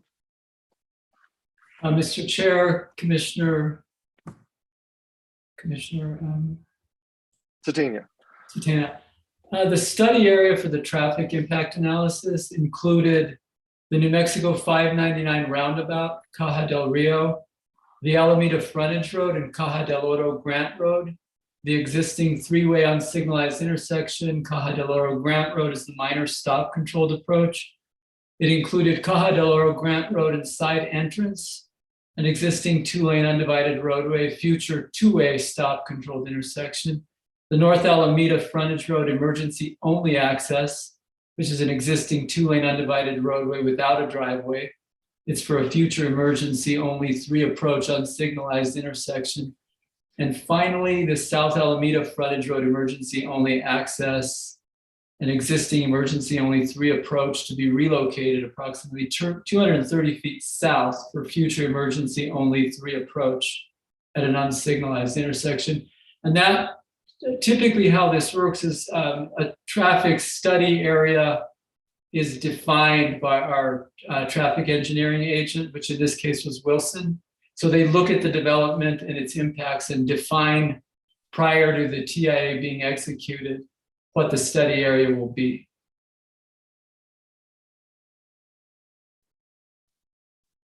So to answer my question, it did not include analysis of Lopez Lane or South Meadows. It only, for example, included the roundabout at 599 that is connected to South Meadows, but didn't consider that residents would actually use that road to access services within the city, correct? It did not include Lopez. Or South Meadows? Well, it included, let me reread it. It did include, no, it didn't include South Meadows. Okay, thank you. Sure.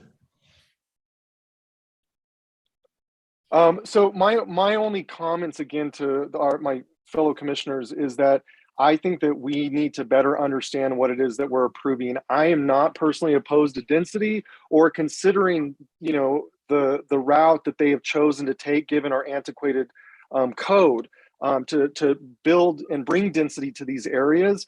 I do question, however, you know, providing all the bells and whistles allowed to them, which I don't believe was the intent of the general plan, or, you know, for R6 in which they currently are designed. I think that, you know, R6 wasn't intended to have duplex or row houses. And if it did, to Mr. Siebert's point, they would be required to have 10-foot setbacks. And I think that should be considered in our approval. Should we be allowing them to use this zoning? I have no further questions, Chair Gutierrez. Thank you, Commissioner Satenia. Mr. Siebert, your hand went up. Do you want to respond to something about traffic? Yes, it had to do with traffic, and we have Bert Thomas with us that has done a kind of distribution analysis, which I think answers some of Commissioner Satenia's questions. And it, you know, how do you distribute traffic from this project? And he will show you, you know, in terms of actual numbers, cars coming and going from the project, where they're headed. And the thing to keep in mind here is it's based on a distribution model. It's a computer model. And that's derived by, you know, where people go to shop, where they go to work.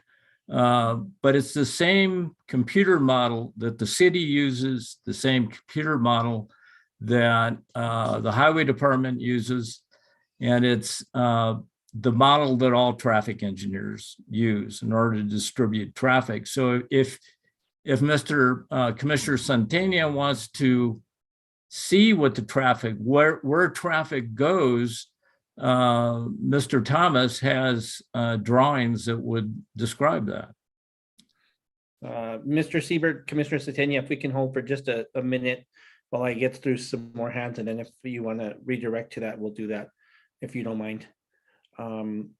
Mr. Anu, you've had your hand up for a while, followed by Commissioner Faulkner and Commissioner Pava.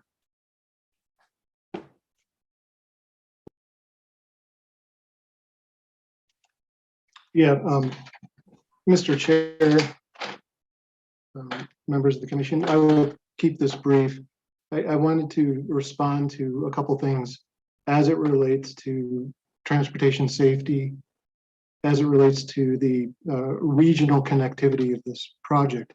First of all, number one, we've had the MPO staff, myself and staff, met with Mr. Greer and Mr. Siebert independently to talk about our concerns, and had a very productive and constructive meeting with that team as it related to our desire to suggest a roundabout at this particular location. And I want to point out that outside of the context of, you know, traffic warrants and traffic engineering, that roundabouts are a proven safety countermeasure under FHWA, and that we're coming through the lens completely of safety. And so I want to respectfully push back to Mr. Greer's analysis that, yes, I agree that putting a crossing up at Alameda would be safe if people were willing to walk 200 feet up, 40 feet across, 200 feet back, versus just simply crossing at 40 feet, which has been our observation of the behavior of pedestrians. Now consider that 19-year-old who may be driving, but consider a 19-year-old too who might be walking. Are they going to walk up to that safe crossing? I would submit, and just logically, no. The idea of putting a roundabout here does multiple things. A, improves safety. B, slows traffic down. C, provides a pedestrian crossing, knowing that this development is going to have some harmony from the one across the street. Now, I would like to point out in my thought that this commission considered this very scenario with the ZIA development plan and supported what is, I think, a precedent-setting hybrid signal at Zia accommodating a development pattern across a roadway. And then again, when Mr. Greer talks about this being a really highly pedestrian friendly, I don't disagree with that in the context of a fishbowl. Think about it in terms of, yes, and as development occurs, we are very supportive of the connectivity that's being developed here when other developments occur so that they can breathe together in a safe manner. But right now, what is struggling for me is that putting sidewalks and bike lanes only within the context of this development on Caja del Oro, which there are no development plans to improve it. And I appreciate that Mr. Siebert brought up the context of what is the plan for Caja del Oro? What is the county and the city working together to consider this? I would argue that it is within the context of the MPO to facilitate that discussion. So are there plans to improve this particular area? No. Would it be probably a good thing? Yes, but I can't guarantee that the city or county are going to jump at the development entitlement after this subdivision to accommodate safe passage. So I would like just the context that you think of is that this is right now a fishbowl development that may, people could walk around and have the nice circulation within the context of that development, but there's literally nowhere else to walk to outside of that context. And I think there's a responsibility that the city ought to look at when entitling such things. So I just respectfully, and I really appreciate the conversations we had, Mr. Greer, as to the values and what the MTO is bringing to the table. And hopefully nothing irresponsible or unreasonable in our discussions, with safety being the premier discussion point. So I appreciate the time to comment. Thank you. Thank you, Mr. Anu. Commissioner Faulkner, you had your hand up and down. Are you okay? You okay for now? Okay, Commissioner Pava, the same with you. Are you okay for now, or did you want to add something? I'd like to defer my question till Commissioner Sedenia, who has his hand up, and then I would like to I have a question to address to staff and to the applicant. Okay, perfect. And Mr. Summer, I haven't forgotten about you, so you'll be up at some point soon. Commissioner Sedenia, you have the floor. Yeah, I would take Mr. Siebert up on his additional traffic analysis that talks about where traffic is flowing. I'm raising this concern because residents in this area have raised this concern, and in surrounding areas, this directly connects and turns into Lopez Lane. And when you speak to services, Lopez Lane goes right into the heart of our services in Santa Fe with regards to the mall, Target, grocery stores, and again, not taking into consideration, a traffic study, with Lopez Lane, I think is very concerning. And I think that we need to consider that before approving this project, in addition to South Meadows. And the reason I mentioned South Meadows is because a majority of our schools are along that. You have at least 5 schools, elementaries and middle school. You have the academy there. That everyone is accessing at different times. So I think that should be of interest. My question to the applicant is, would you be willing to consider doing an additional 10-foot setback on these properties? Should we, and still allowing you the additional bonuses of an R10?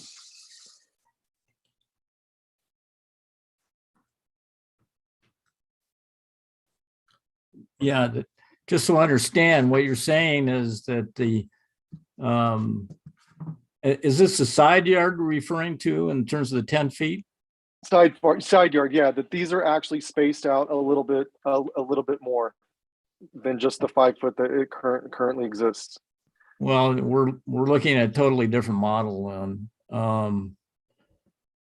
I guess, we have Kevin Patton on the line, who's the actual builder of the units with Pulte. Let me maybe have him discuss that with you. Mr. Chair, may I ask Commissioner Satenia a clarifying question? Yes, please.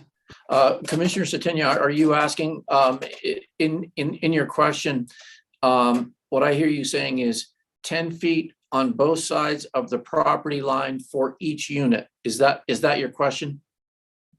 Yeah, a 10-foot side yard. So you're choosing to put duplexes on these properties with a shared line to add an additional 5 feet on those side yards on both sides of the duplex. But still having the duplex, but having the side yard, a wider side yard is what you're saying. Yes, providing a wider not- side yard. Yeah. Yeah, and that's what I was asking. I just wanted the clarification. You're saying still the duplex product, but where we have setbacks, a larger setback there. That's what your question is?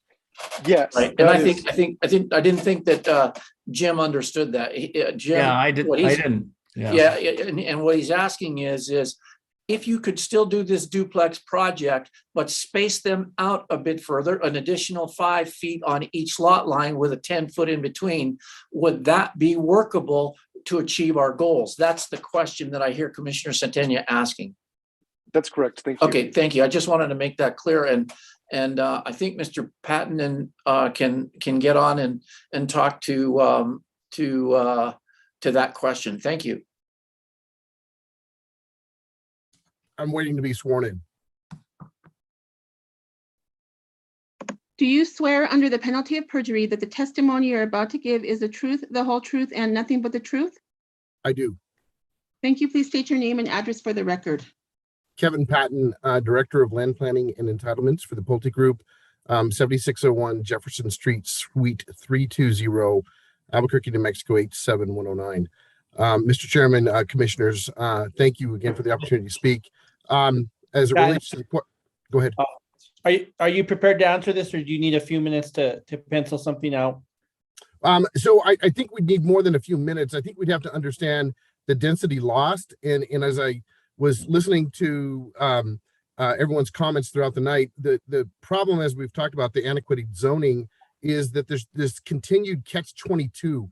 Every time we look at trying to say, okay, we have this issue and we want to go to let's say right now we're at 5.5 DUs per acre, asking for an R10 because the current zoning for R10 won't doesn't allow this product. And then we say, okay, well, let's add for example, Commissioner Santana, when we add the additional 5 feet, we're going to lose density. So we're going to go from 88 units, let's just say, and I'm approximating here. If we add 5 feet, there's 40, basically, these are like 44 homes. We have 88, but if you say that they're combined walls, a shared wall, let's just assume that goes to 44.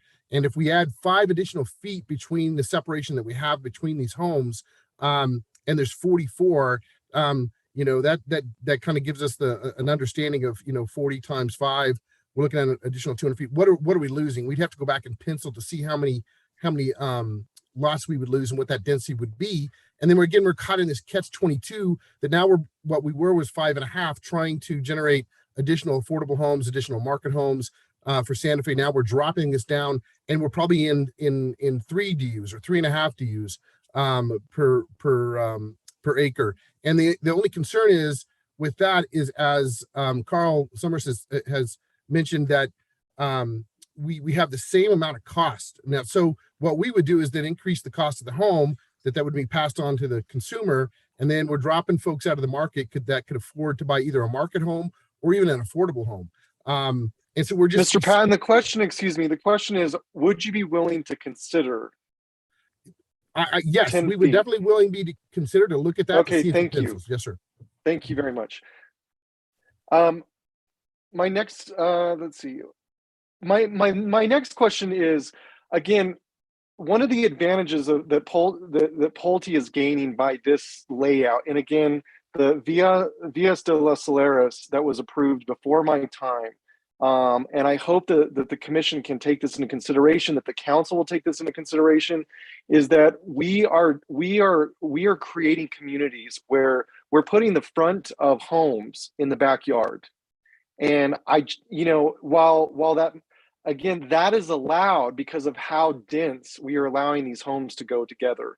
And my question to the applicant is, if there would you be, is there any other plan that actually would allow you to put an entrance maybe on the side, or that would allow guests of these homes to access from the front, from the road, versus having to walk down a sidewalk or a pathway and around 5 homes to get to quote unquote the front of somebody's house? Mr. Panton, you have your hand raised. Mr. Chairman, Commissioners. Yes, I think we could definitely look at that. I think that that's a great point as far as how to make that access easier for, like, for you'd mentioned, if somebody's parking. One of the things we did is we could show you, we actually had a layout originally with the houses fronting inward towards the parking, with the garages on the back. And we were concerned when we met when we had our early, the ENN, some of the comments is now all of our garages were facing the outside. And so as you approach, when you're driving on 599 or you're driving on Alameda or Caja del Oro, you were staring at a garage door instead of the front of the home. So we were trying to consider, we've got all these things that we're trying to balance as far as how it interacts with the surrounding environment, the aesthetics of that. And we felt like, well, if we could address maybe the pedestrian connections, provide midpoint locations for folks to access. We had talked last time at Villas de las Saleras, as there is open, we have a gate at the garage side that we could definitely, where folks could come off the sidewalk up the drive, like you would on a, let's say a single family detached home that, for instance, that I live in, you people walk up the driveway and then up to the front door. They would walk up to a gate that, because we have a common courtyard, and there could be a doorbell at that gate that they could ring and have a little speaker on it, and you could ring it, and then people could have access where they open that pedestrian gate to continue that sidewalk up to the front. So each individual home could have that, because you have that driveway there, walking up the driveway again to the pedestrian gate, and then to the front of the home that faces outward, that's more aesthetically pleasing. So we could definitely do that. So what I hear, Mr. Panton, is there are options to build these communities out where the front of the home is actually on the street side, not back behind the house, only accessible by a sidewalk, correct? Mr. Chairman, Commissioners, the front of the house would still be on the outside, because again, we were trying to screen the garages. I think you would agree that it's more aesthetically pleasing if you're looking off of 599 or Alameda, that you're looking at the front of the home versus the garage, and it's only when you pull in that your community is looking at the garage doors. That's what we've heard. But if you think it would be better to have the garage doors on the outside, so that for you have more public view, then we could look at that and we could show you what we had done there. Sure. I mean, 599 is one aspect of this project. I'm not emphasizing 599 and what's seen from 599. I mean, obviously, I'm looking at the plans here. There's tons of trees blocking what that is. What I'm speaking to is designing communities where the entrance to the home is at the front of the house, not having to access it from behind the home.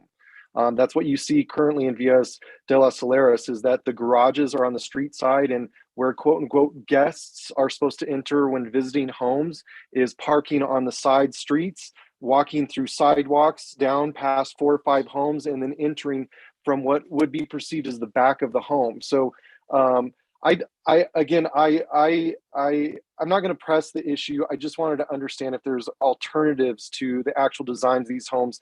I can see that, you know, as the developer and these narrow tracts of land that you're packing homes on with these narrow setbacks, side setbacks, obviously you can see with the garage and trying to offer a double garage, there's not room really to have an additional entrance. So you're putting it in the back. I think if you have, you know, a 10-foot setback or try to rework this, you might be able to actually find that you could have both a garage and the entrance to their home on the same side, where appropriately it's accessed by the street where cars are parking. But other than that, I will pass to Commissioner Pava. Thank you, Commissioner Satenia. And I do think that's an excellent point. If we think of Santa Fe this morning and the conditions, you know, walking past some houses with snow plowed sidewalks or something could turn out to be a safety issue. So I think you bring up a valid point. Commissioner Pava, you have the floor. Thank you, Mr. Chair. Those 50 pages of covenants, by the way, make it clear that they're supposed to either have an association and or the responsibility personally to shovel that snow. And that we've seen how well that works in the rest of Santa Fe. Covenants are not. And then if you've got a north facing wall with a sidewalk or whatnot, it makes it even more difficult. But as I said before, with density, the devil is in the design. I have lived in townhouses for the majority of my adult life. I prefer townhouses. I live with a house attached on each side in Kenyatta Gardens. I really like it, but I think it's because the design works very well and there was a lot of thought given.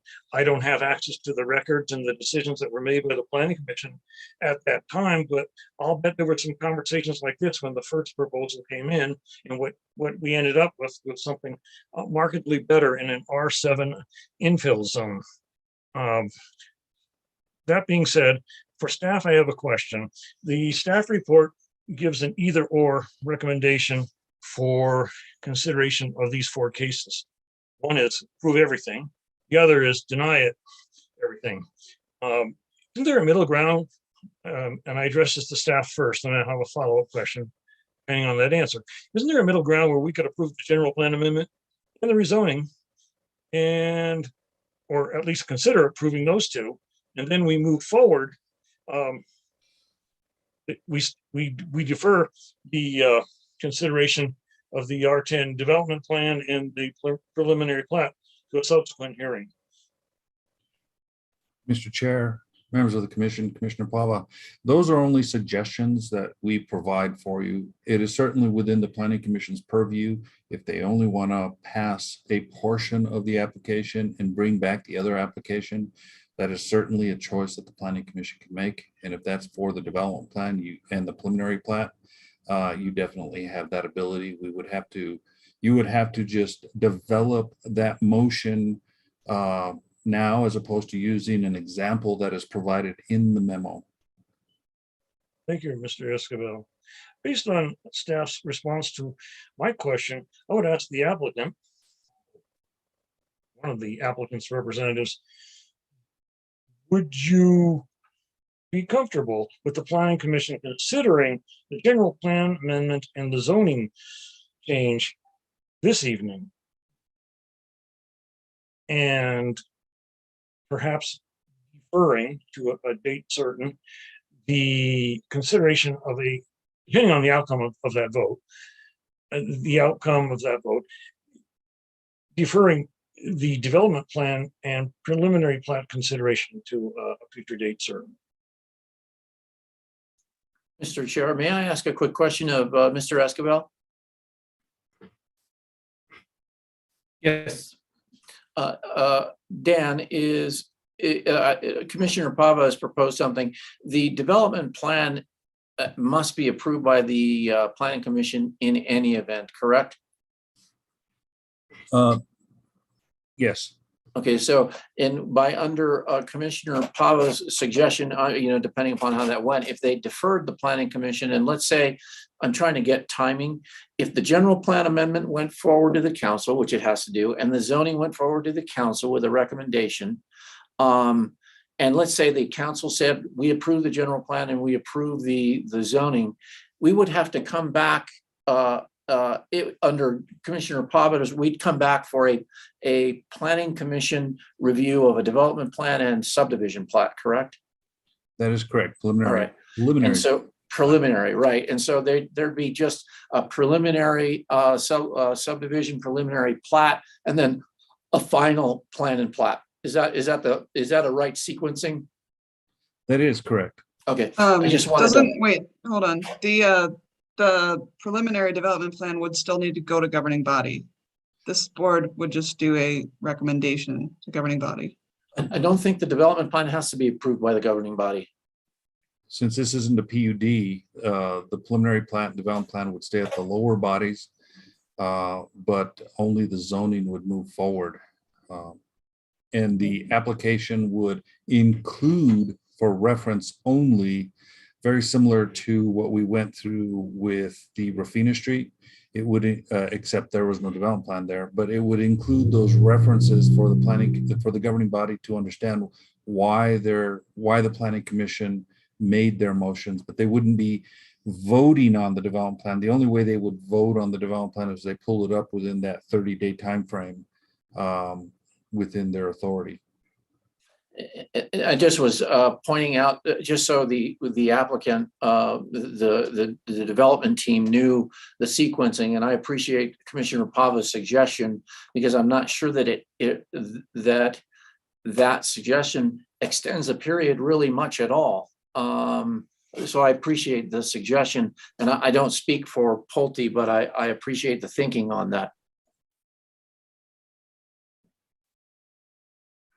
Thank you, Mr. Summer. Commissioner Pava, you still have the floor. Thank you, Mr. Chair. I just wanted to put this out as a suggestion, as an alternative, what is proposed in the staff report as an either or. I think there is a middle ground based on the number of questions and good questions that my fellow commissioners have had about site design.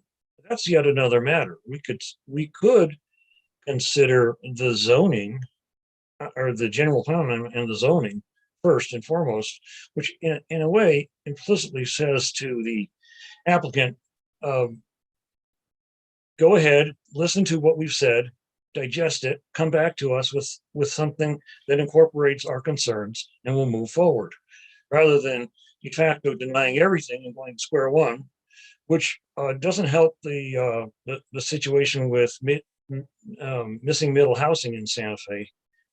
So I just put it out there to my fellow commissioners as an alternative path we could consider. Thank you, Mr. Chair. Thank you, Commissioner Pava.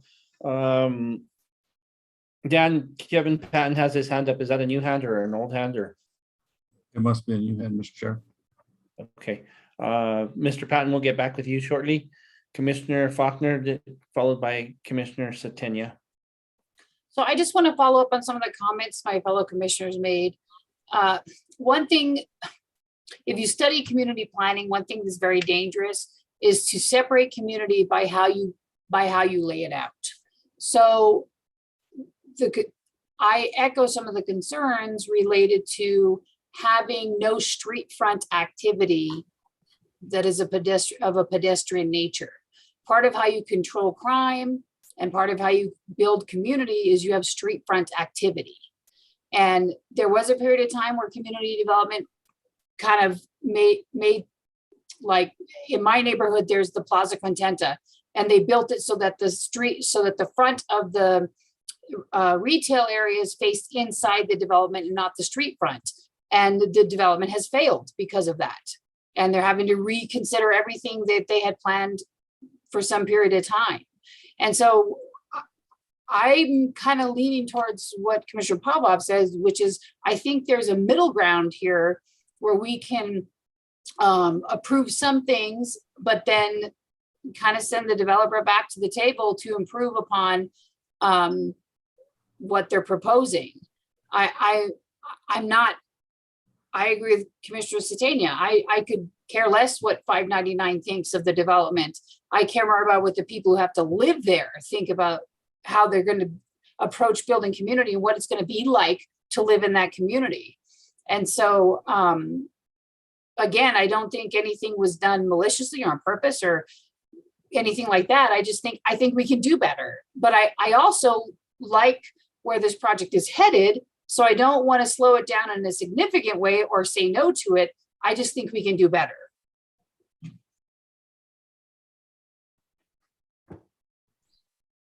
That's all. Thank you, Commissioner Faulkner. Commissioner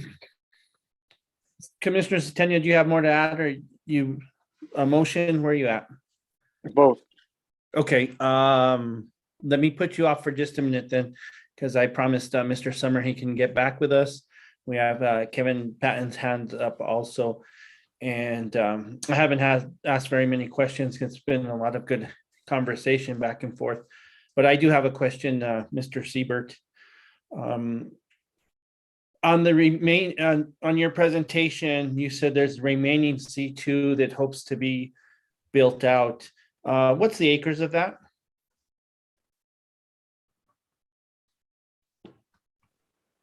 of the C2. Yeah, I don't know, it's approximately 3/4 of the 16.2 acres, so it's about what it is.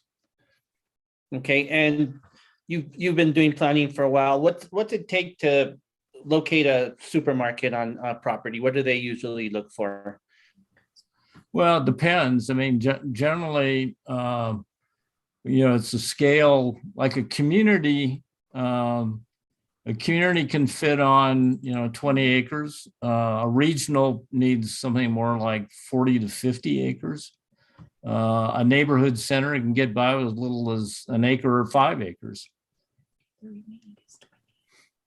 Okay, and so you said there was 16 left, hope to be, the only thing that's running through my mind is with Airport Road and the situation it's in, and this area leading into it. And we're in a food desert, and I know they say rooftops and things have to change, but we're taking away some C2 should this pass to try and get something of nature somewhere in the area. And that's just a comment. It doesn't need a response.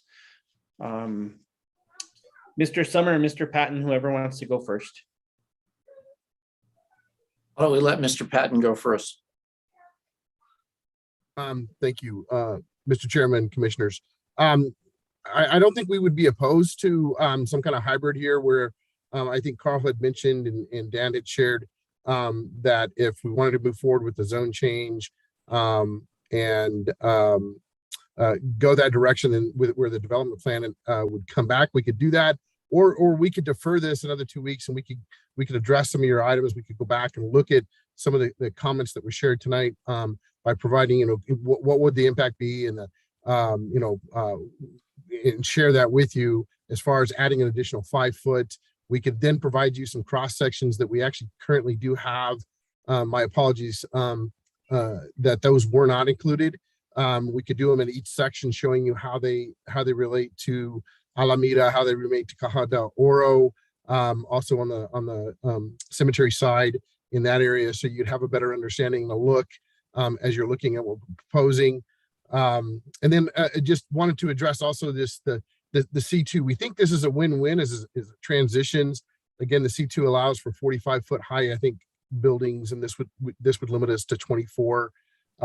We would also, that going from a C2 to the R10 reduces or controls the density. Instead of it being almost unlimited with apartments, we could go with something less. Anyway, I think if we go back and address some of your comments, if that would be an option to request it for us 2 weeks, we could go back as a team, come back a little bit more with a little bit more information that hopefully you all are able to make a decision. Thank you, Mr. Patton. Mr. Summer, you have the floor. I will be very brief. First of all, I'd like to thank all of the commissioners and staff. This has been a very productive discussion, and I particularly would like to say I recognize that what you all are trying to balance is the need for housing and the quality of housing and the pricing of housing and the timing of housing. It all comes together. Everybody's working. How do we make this place livable, affordable, in a timely way that makes some sense? And you're struggling to answer those questions, and I really appreciate that. And I also appreciate that is reflected in Commissioner Pava's and other commissioners thinking of, okay, so if we advanced the sort of the general plan and zoning and gave more time to these other issues and just came back after that, that reflects a recognition of the timing of development. And I appreciate that. So I think that this struggle is worth it in terms of doing what you all have said, which is we want to make sure that this subdivision, this development produces a quality of life as well as an affordability.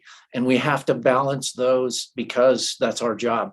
And I think that the developer and the owner, Mr. Garcia, have the same desire. So I appreciate the moving forward with the zoning and the general plan and see what the council says with that. And that idea of take the time to do what we can and come back, because we're still having the same discussion. But meantime, things are happening anyway, and that's a good thing. So I just want to say thank you for your consideration and the suggestions from my client's standpoint. Thank you, Mr. Summer. Commissioner Satenya, you have the floor. Thank you. I appreciate Mr. Sumner's comments. However, with that, and I appreciate the direction that Mr. Pava is proposing, but I have serious concerns about approving the zoning without, the commission using its right to impose certain setbacks, specifically, a 10-foot setback that would be appropriate should this not be a duplex. And with this height, that it would typically be 10 feet. And I think that we should honor that. And I would like to see that the applicant take that into consideration. And so versus, trying to move portions of this forward, I would also, like to see the traffic study for Lopez Lane and South Meadows. I think that's important to the community as well. So with that, I move that we table this case. Is there a second? I have a question for Commissioner Satania. Are we saying we're going to table all of it? Yeah, I don't think, unless we're willing to, approve the zoning with a 10-foot, side setback, I would consider it. But I don't think a lot of these issues have been worked out, a lot of the concerns that have been raised, and I think that they need to go back to the drawing board. So I'd feel more comfortable with tabling this versus trying to move a portion of this forward. So I have a hold on real quick, if you would. Ms. Fayali, please. I would just like to remind the commission that you cannot put conditions on rezonings. They are just rezonings. There are no conditions allowed on them. Clear. Pat, how would so where would that actually be implied, in what stage? Would it would be in the preliminary? If you wanted to set those conditions, plan? it would need to be in, I believe, in the development plan. Dan, is that where it would go? Yes. The rezoning would apply to anything that would come up in this particular parcel, and it would just go with whatever rezoning, in this case, R10. But the development, what Mr. Pava, Commissioner Pava is proposing is that we actually deal with the development plan after the fact, where we could talk about some of these issues. Correct. I'm just saying, you had mentioned that you would be fine with rezoning if you could do the setbacks, but that's not a possibility with rezoning. Understood. So then to Commissioner Faulkner, then I would consider taking back the motion and approving the rezoning. Yeah, so I was willing to second the motion, but I had a parliamentary question. The question is, I'd like there to be some discussion about the motion. We've had, I feel like Commissioner Pava and myself have weighed in on this possibility. Do we need a second in order to have a discussion on the motion? Mr. Satenya, you're pulling your motion? I'll keep it on the table. I'll keep the motion. Okay, then we'll need a second and we can go into discussion. Okay, so but if I don't second, can we still have the discussion? I guess this goes to the attorney. If no one seconds, then it does not move. Dies. And you can and there's no discussion on it, correct? So I will only second for the sake of a discussion. Okay, we have a motion in a second, and hands are flying, but you have the floor, Commissioner Faulkner. Go ahead. This is the tricky part, is I really feel like given how much staff the land use department has, the quantity of projects that they're being fed a fire hose worth of work through a coffee straw that you get at Starbucks. I don't I don't want there to be an understanding that there's like some kind of false urgency that we have to approve every single project that comes before us in the fashion that it's presented in the cases. And so I wanted to second this motion so that we could have a healthy discussion about how we want to approach cases like this, because I do think this is a good idea, but like several other projects we're faced with, and it does go back to the code and the general plan over and over again. We're left with needs that the code and the general plan do not address. But that doesn't mean we have to approve everything just the way it's being presented to us. And so I just wanted to second this motion so we could have a little bit of a healthy debate about whether or not we want to, consider approving part of the cases or tabling all of them.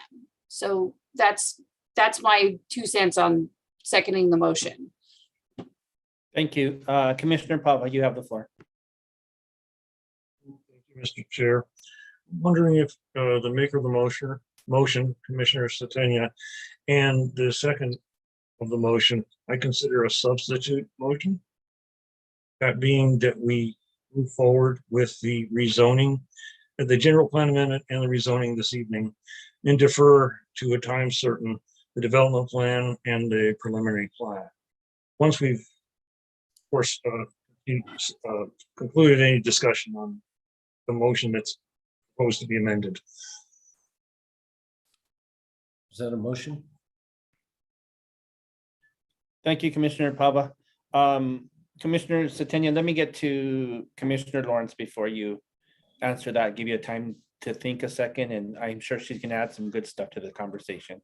Commissioner Lawrence. Mr. Chair, I'm sorry, but I would like an answer to that question too. That was part of what I had to contribute as well. So I'd really like an answer to that. Okay. Commissioner Satania.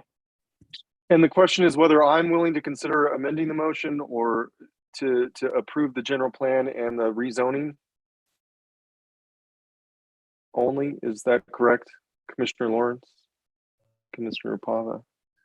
That is correct. To recommend the approval of the general plan amendment and the rezoning and postpone the other approvals to a date certain. Yeah, that's fine.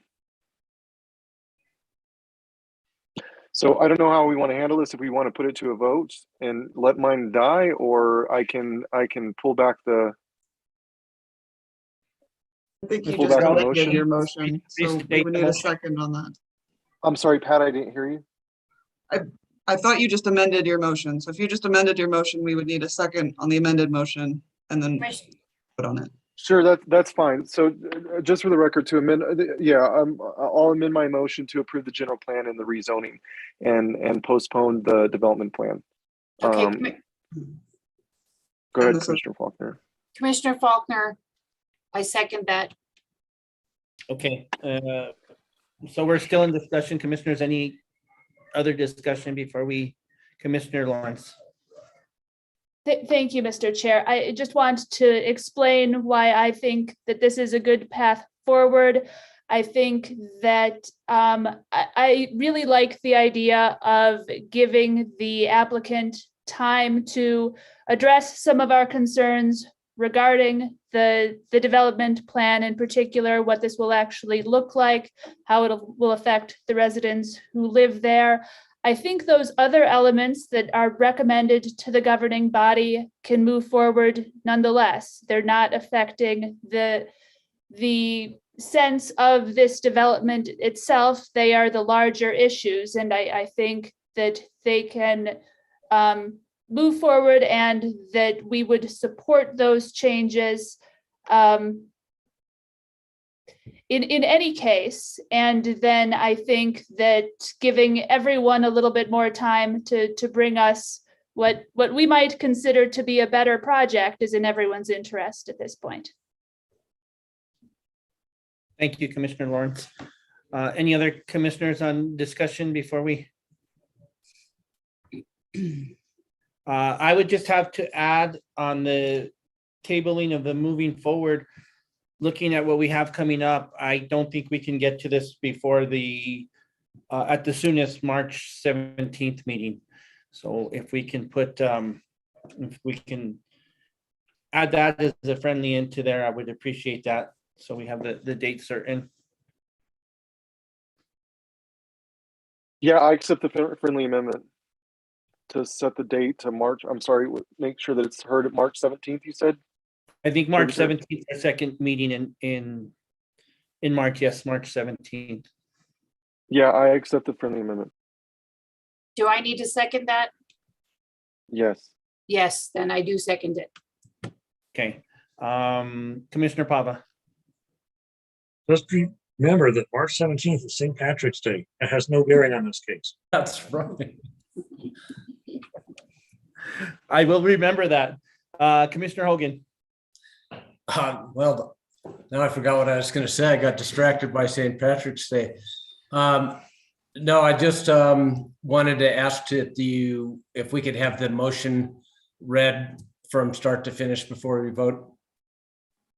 We'll do that. And Mr. Escobar. Mr. Chair, members of the commission. I just want to add that if there's a new design and staff is going to have to look at it, it's not just me that has to look at it. I might have to send this out to other DRT members. And it would be good if we had the ability to review this case and bring it forward with all of our comments if we have to review it again, rather than trying to drop everything we have to meet a March 17th deadline. I don't know how well that's going to work for everybody, considering the workload that we have now and what's coming for the Planning Commission, both in April and March. And I would prefer that the application, if it's going to be new and a new design anyway, that we just renotice for that and come to the Planning Commission when it's ready, and when staff has had a chance to look at the preliminary plat as well as the development plan together, rather than trying to force a quick review within the time frame we have, given the workload that we're managing right now. I just hope you would consider that. My intention is that it doesn't show up on the agenda prior to March 17th. Mr. Siebert, thoughts, comments? What?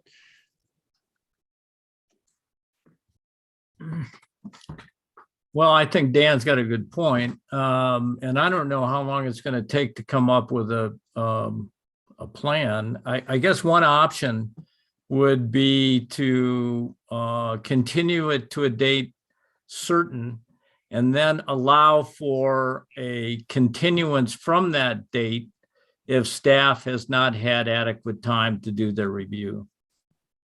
Thank you. Dan, what's the time normally that you're saying new application, DRT members looking at everything? What's the average time to get something like that done?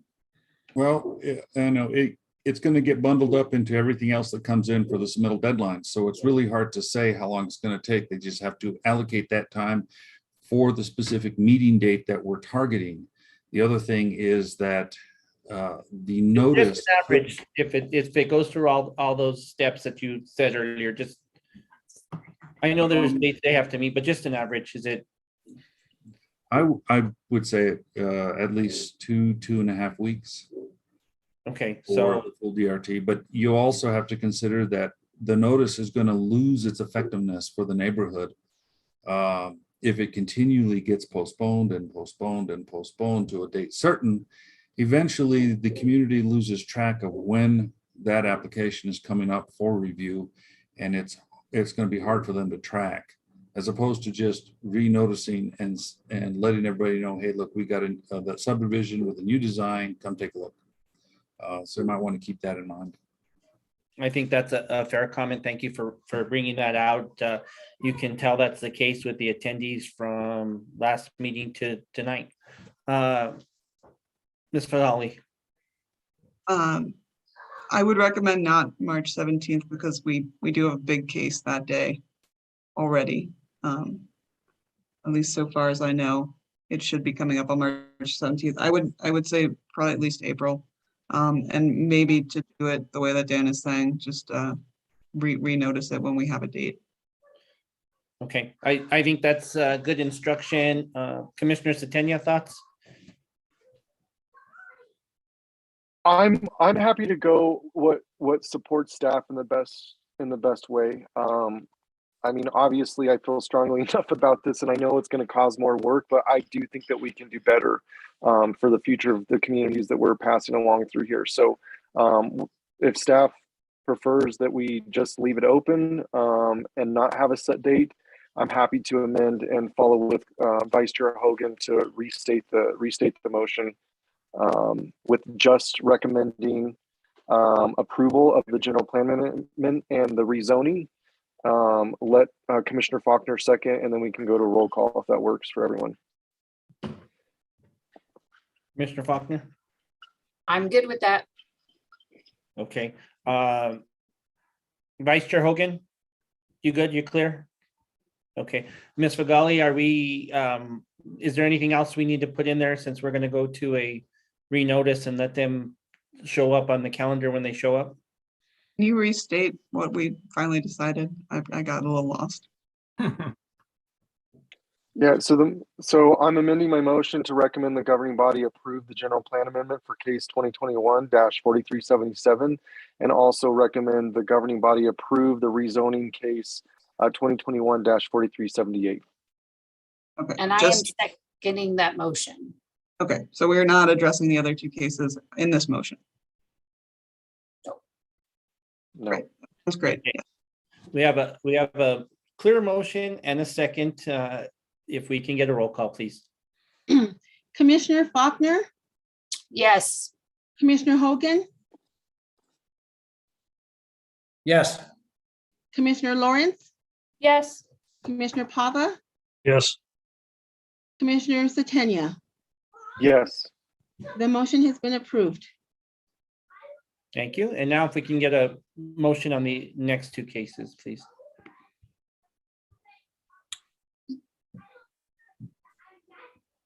You have to make a The motion to next two deny. cases are the findings and facts, the conclusion, or do we just need a motion to table it, Chair? Yes, to table the other two cases that we're gonna see again. And I'm And totally, and then another one And the findings for the first two. Yeah, that's fine. So I move to table the preliminary development plan, case 2021-4379, and also move to postpone or table the preliminary subdivision case 2021-4381. In addition, I'd like to move to approve the findings of fact and conclusions of law for case 2021-4377, and move to approve the findings of fact and conclusions of law for case 2021-4378. I second that motion.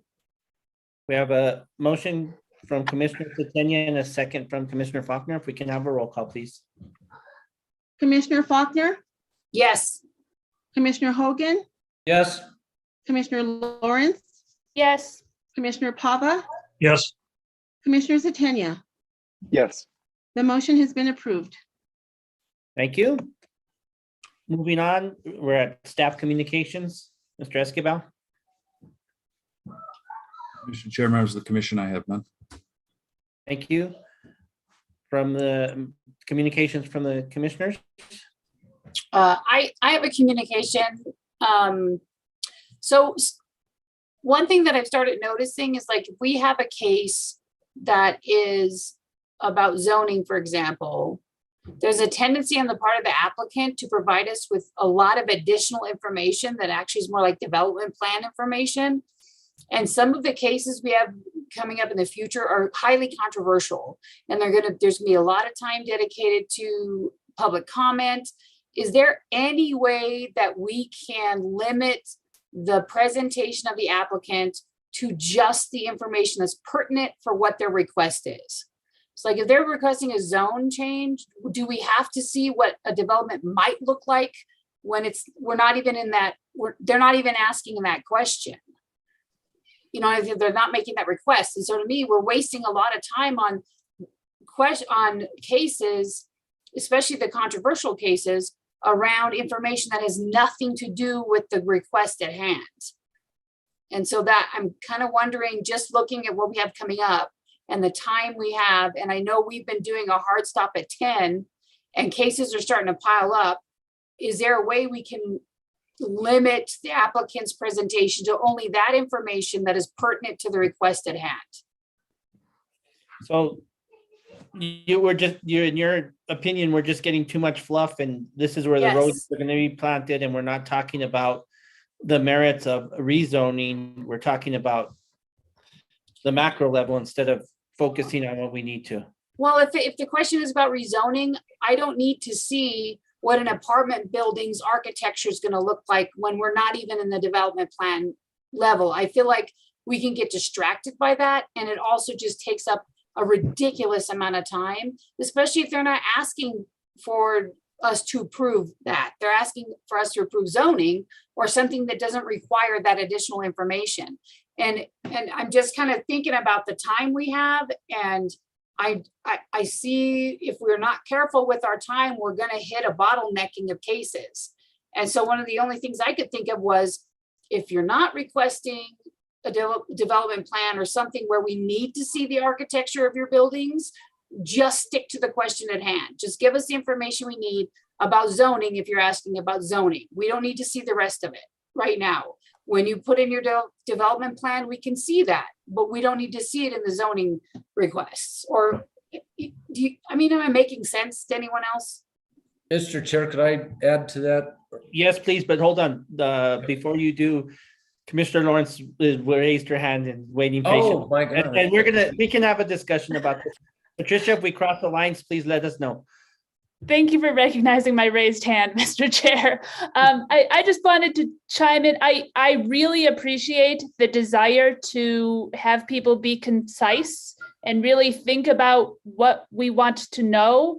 But I think that the rezoning example, for instance, is a little bit of a tricky one, because we often say we don't understand what the story is. We don't understand what you're really envisioning here without more information. So I think I would fully support asking people to be as concise as possible, including applicants and agents, to be as concise as possible.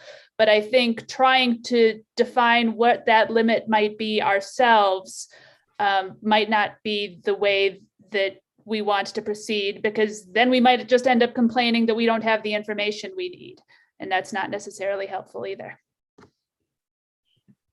Thank you. Vice Chair Hogan, go ahead. Well, Commissioner Lawrence said perfectly what I was intending. And as a sometime applicant, there's nothing more frustrating than getting sent back, because the period of time to repeat and go back, and if you are missing a piece of information, you just don't want to take that chance. So I was just echoing that point. Thank you, Commissioner Lawrence. Any other Commissioner Satenia?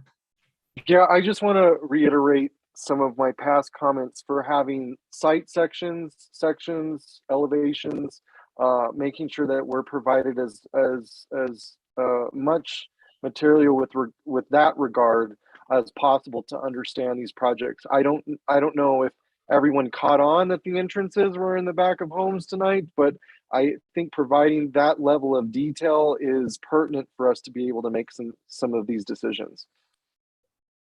Thank you, Commissioner Satenia. Going back to Commissioner Faulkner's, I guess, as the chair, if I'm not crossing lines, I can ask for conciseness, and then if questions open up, they head that way, right? It's just on some of these big cases, if commissioners have questions, we can say, okay, let's get this addressed at this point in time, because I do see a bottleneck coming up. And as you guys may have noticed, as chair, I kind of let these people talk without giving them a 2-minute time limit. So I think we can work through it, and your points taken, Commissioner Faulkner, Commissioner Lawrence, and Vice Chair Hogan. Commissioner Pava. I saw that Mr. Esquivel had his hand raised, and I'm wondering if you want to go first. Well, Mr. Chair, and members of the commission, there's a pretty good story as to why you get the intent or the proposed development that's coming along. And that is because when an applicant just applies for a general plan and rezoning, it's very, very difficult to meet those finding criteria requirements just on its own merits. So what the applicant tries to do is include some of the intent of what they propose in order to add to why they want you to rezone the property. The problem falls when you realize that you don't really have that application before you, and you may be rezoning or asking for or doing a general plan amendment on something that you have no control of, and it may not come in. So you zone something, and then later on, maybe the property sells and the applicant has something completely different, but the property is already zoned. So the public and the development community has gotten used to providing some of that information in the hopes that you will side with them just for the general plan or rezoning. So that's how it came to be. But I know that I include in my memos that it is a conceptual plan and it's not part of what you're proposing. And I make sure that that's also in the motion, the example motions that I propose. I think I'll probably add a little bit more if that's included in their application as part of their storyline.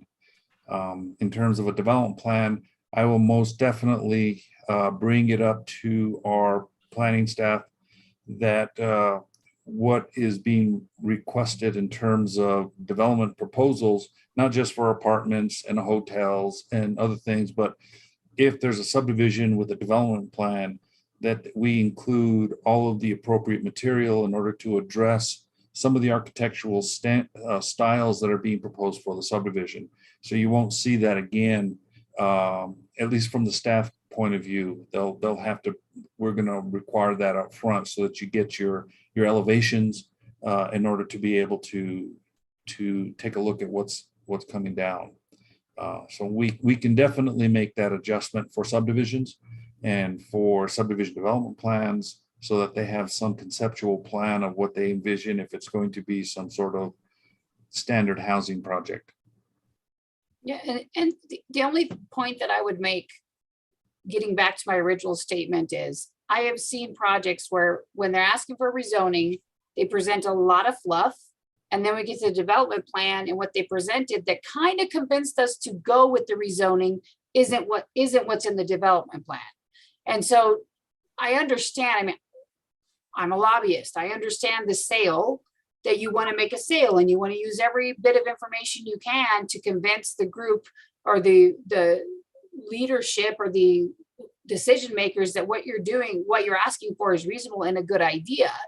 But I also know that it's taking up a lot of time, and it doesn't always, a lot of the time, it does not play out the way that it's presented in the rezoning as this wonderful, innovative, amazing project. It changes as the project evolves. So I'm not quite sure if it has value when we're considering, when we're at the beginning with the general plan, especially because it is likely to change as we move through the project and as they go through different approvals. I think I agree with Commissioner Lawrence. What I'm looking for is I'd like applicants to be more concise. I'm not interested in seeing this amazing sideshow. I want to know what the nuts and bolts of the situation are, especially on cases that are contentious, because of the time it's taking. We're going to get bottlenecked and staff is going to get overwhelmed. And so I think I'm just kind of just putting a warning shot across the bow that I just want to know what the nuts and bolts are. I don't need the fluff until it's necessary, especially because it's going to be a moving target as these projects evolve. But anyway, that's my 2 cents. I understand the other side because I have also represented applicants And I would advise them to put the fluff up front always and make it look beautiful and amazing so that we're not paying attention to some of the more critical issues. And that's okay. It's our job to watch out for these things. It's their job to kind of push the envelope on what they can present. But I would also like us more concise presentations because we're going to run out of time. We're going to get a backlog that no one can contend with if we're not careful in a little bit. So that's it. Thank you, Commissioner Faulkner. Ms. Fagali. Thank you. I think that is all very relevant. We've had certainly cases where the vast majority of what was presented was not directly applicable, especially for rezonings. I think that there are a couple of things that we can do. We are allowed to set time limits for presentations. I think, they should be adequate and they should not be, seen as restrictive, but they can certainly exist. And also, I think that the chair, as the chair, if they're even in their presentation, making a presentation on something that is not relevant, you can tell them. I think you are within your rights to interrupt their presentation and say, this is not what we're talking about today. And if it comes up in questioning, they can bring it up. I don't know that I would recommend that every commission member do that, but I think coming from the chair, it would be appropriate. Thank you. Commissioner Pava, I was saving the best for last, but you yield the floor to him. So I guess it's your turn. Well, my comment about St. Patty's Day still holds, but in regard to what Ms. Fagali has just said, I want to reminisce a little bit here. It'll be very short. When I was a junior planner, first job as a planner, City of Albuquerque Planning Commission met once a month. We started at 9 a.m. and we finished whenever. And sometimes we finished before we could go to the bar and talk, which these days is just not condoned anymore. But there'd be very, very long meetings, albeit with a lot of staff, and things were going just crazy. Crazy in the city of Albuquerque in the early 1980s. We had a chair who was a retired lieutenant colonel, Air Force lieutenant colonel, and he instilled discipline on the applicants. So I think in your own unique way, Chair Gutierrez, you could do a fine job, and I would heartily endorse that. From time to time, in your own gentle way, you could prod the applicants to move forward so that we wouldn't all be suffering so much under their fluff. Question for staff, Mr. Escobar, do we have any updates on additions to our esteemed planning commission? I don't have that information. I'm afraid. I will relay that information to our land use director to see where there's at, and we'll see what we have for you for the next meeting. Very good. I appreciate that. And finally, I'm not sure of the protocol for this, but you've heard me and some of my fellow commissioners, and I'm addressing this just in general, not to staff, but comprehensive plan is way out of date. A growth management study it's a Band-Aid. It's nice, it will feed into it. I'm wondering if any of my other fellow commissioners would like to get on board, draft something that goes up to Mayor Weber and council and says, in our experience, dealing day-to-day with cases, and it will take a long time, we need to get started on a new general plan. We don't live in 1995. It's pretty obvious these days, the kinds of issues that are facing us and the kind of conversations we're having because of it, and the kind of issues with findings that are citing a 25-year-old comprehensive general plan. So I wonder if any of my fellow commissioners would be interested in coordinating in an appropriate fashion to draft, whether it be a resolution or a motion. I believe it's with our powers and duties as a commission. Mr. Chair, if I may. Yes, please. When I joined the Planning Commission 5 years ago, we did a resolution to that effect. It was called, the city wouldn't allow us to call it a resolution because it was confusing with what the city council does. But we did, I think we were calling them opinions at the time. We drafted an opinion, and this was one of the number one things we asked the incoming land use director, who was Carol at the time, Carol Johnson, that's one of our criticals, is we wanted to address that. But the timing may not have been right then. This may be the time to do that. I certainly would be more than happy to co-sponsor, sponsor, whatever we are allowed to do legally. And I do think in reading the code, we are allowed to do some kind of ordinance or something on the planning commission to land use related issues. And I'd like the attorney to look into that, but the general plan and the code needs to be addressed very seriously. This problem is not going to go away. And proof that it's not going to go away is Brian Gutierrez, the chair, when he joined, this was one of their concerns. How long ago was that, Chair? 3 months ago.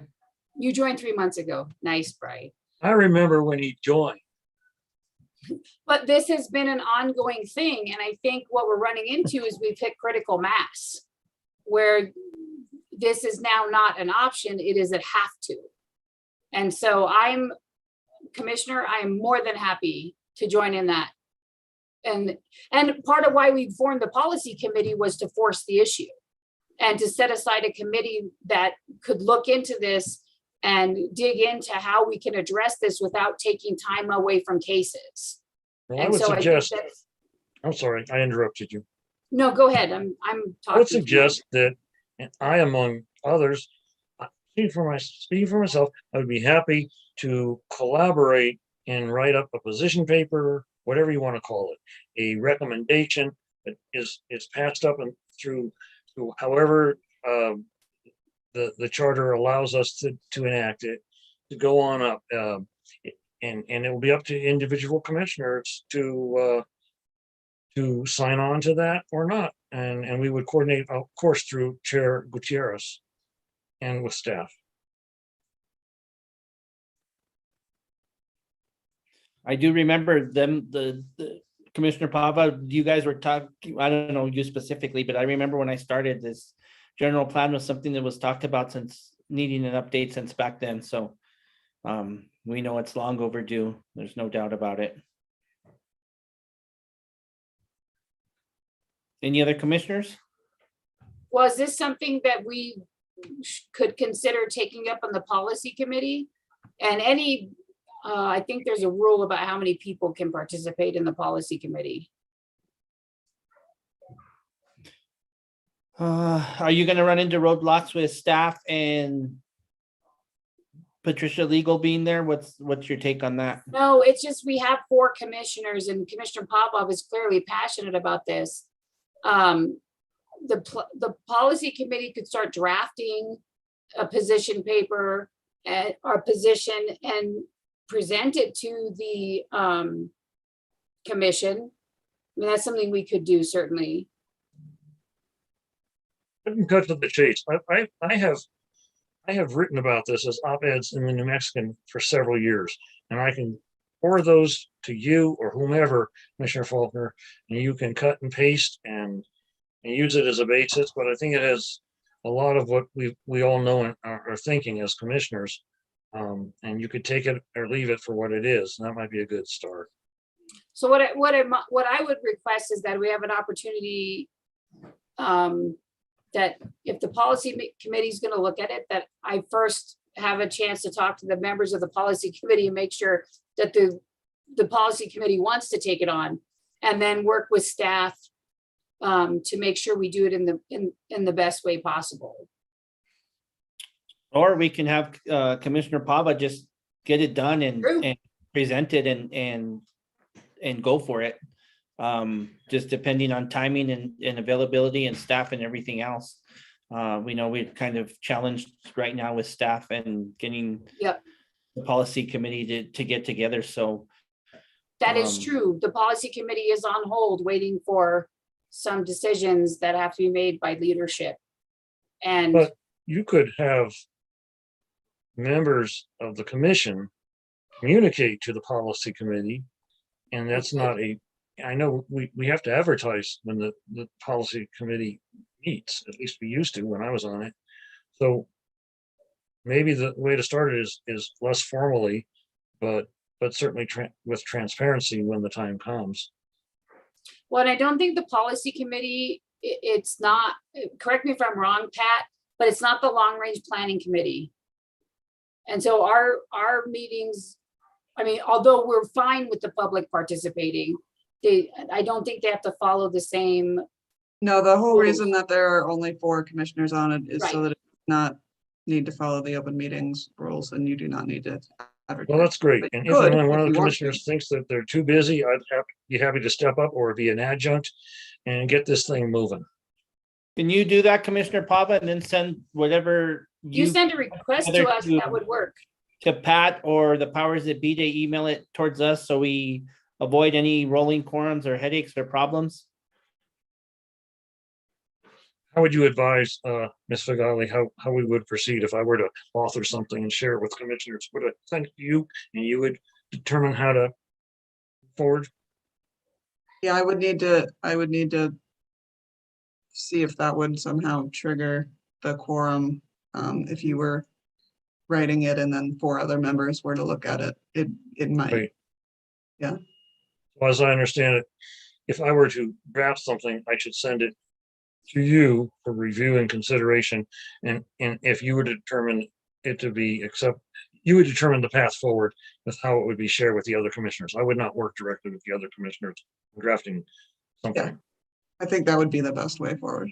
And then Pat, could you look into if he's making a request, if that's a kind of a one-way communication, which is allowable versus us communicating back to him that we're going to do X, Y, and Z, right? I think that's where it gets tricky a little bit. Yeah, I can look into it once we have sort of a plan, how we can accomplish that. And it might also be that once Commissioner Pava has written this draft, that the entire commission might want to discuss it at a planning commission meeting, which would be allowable. Yep, so That- do your that's homework, a good way Commissioner too. Pava. Do your homework, and if we have to notice it and talk about it, that's fine. Whatever it takes to get the ball rolling will be in the best interest, I think. Would you like elevations with it? Satania, shake your head, yes or no? Yes, he says What am I saying yes to? elevations, if you want You want elevations. elevations in the policy document? Yeah, I want sections, which technically an elevation is a section. It's just a section outside the building, just so you all know. And then just make sure it's not Fun- on St. fun fact. Patrick's Day, Commissioner Pavov. I'm sorry. Clearly, that's distracting. That's a distracting element, is it being on St. Patrick's Day. Don't send it to us on the 17th. Oh, and I'm hoping that we won't see a subsequent site plan with what we planners call snout houses. Y'all know what those are? Jessica knows. Enlighten us. It's a certain style of development where a certain part of the architecture sticks out like a proboscis, and it's usually the garage. And sometimes with narrow lots, there's nothing else you can do. But again, the devil is in the design details. I live on a cul-de-sac with 15 other houses, and none of them are snouts. There you go. It can be done. Anything else, commissioners? I see nothing. I think we had a great meeting tonight, a lot of good discussion, and I'm really happy with what happened tonight. So I guess everybody stay safe, healthy. We're adjourned till next meeting, and it should be a long one. So enjoy your early night off. Have a Bye, good one. everybody. Take care. Good night, everyone.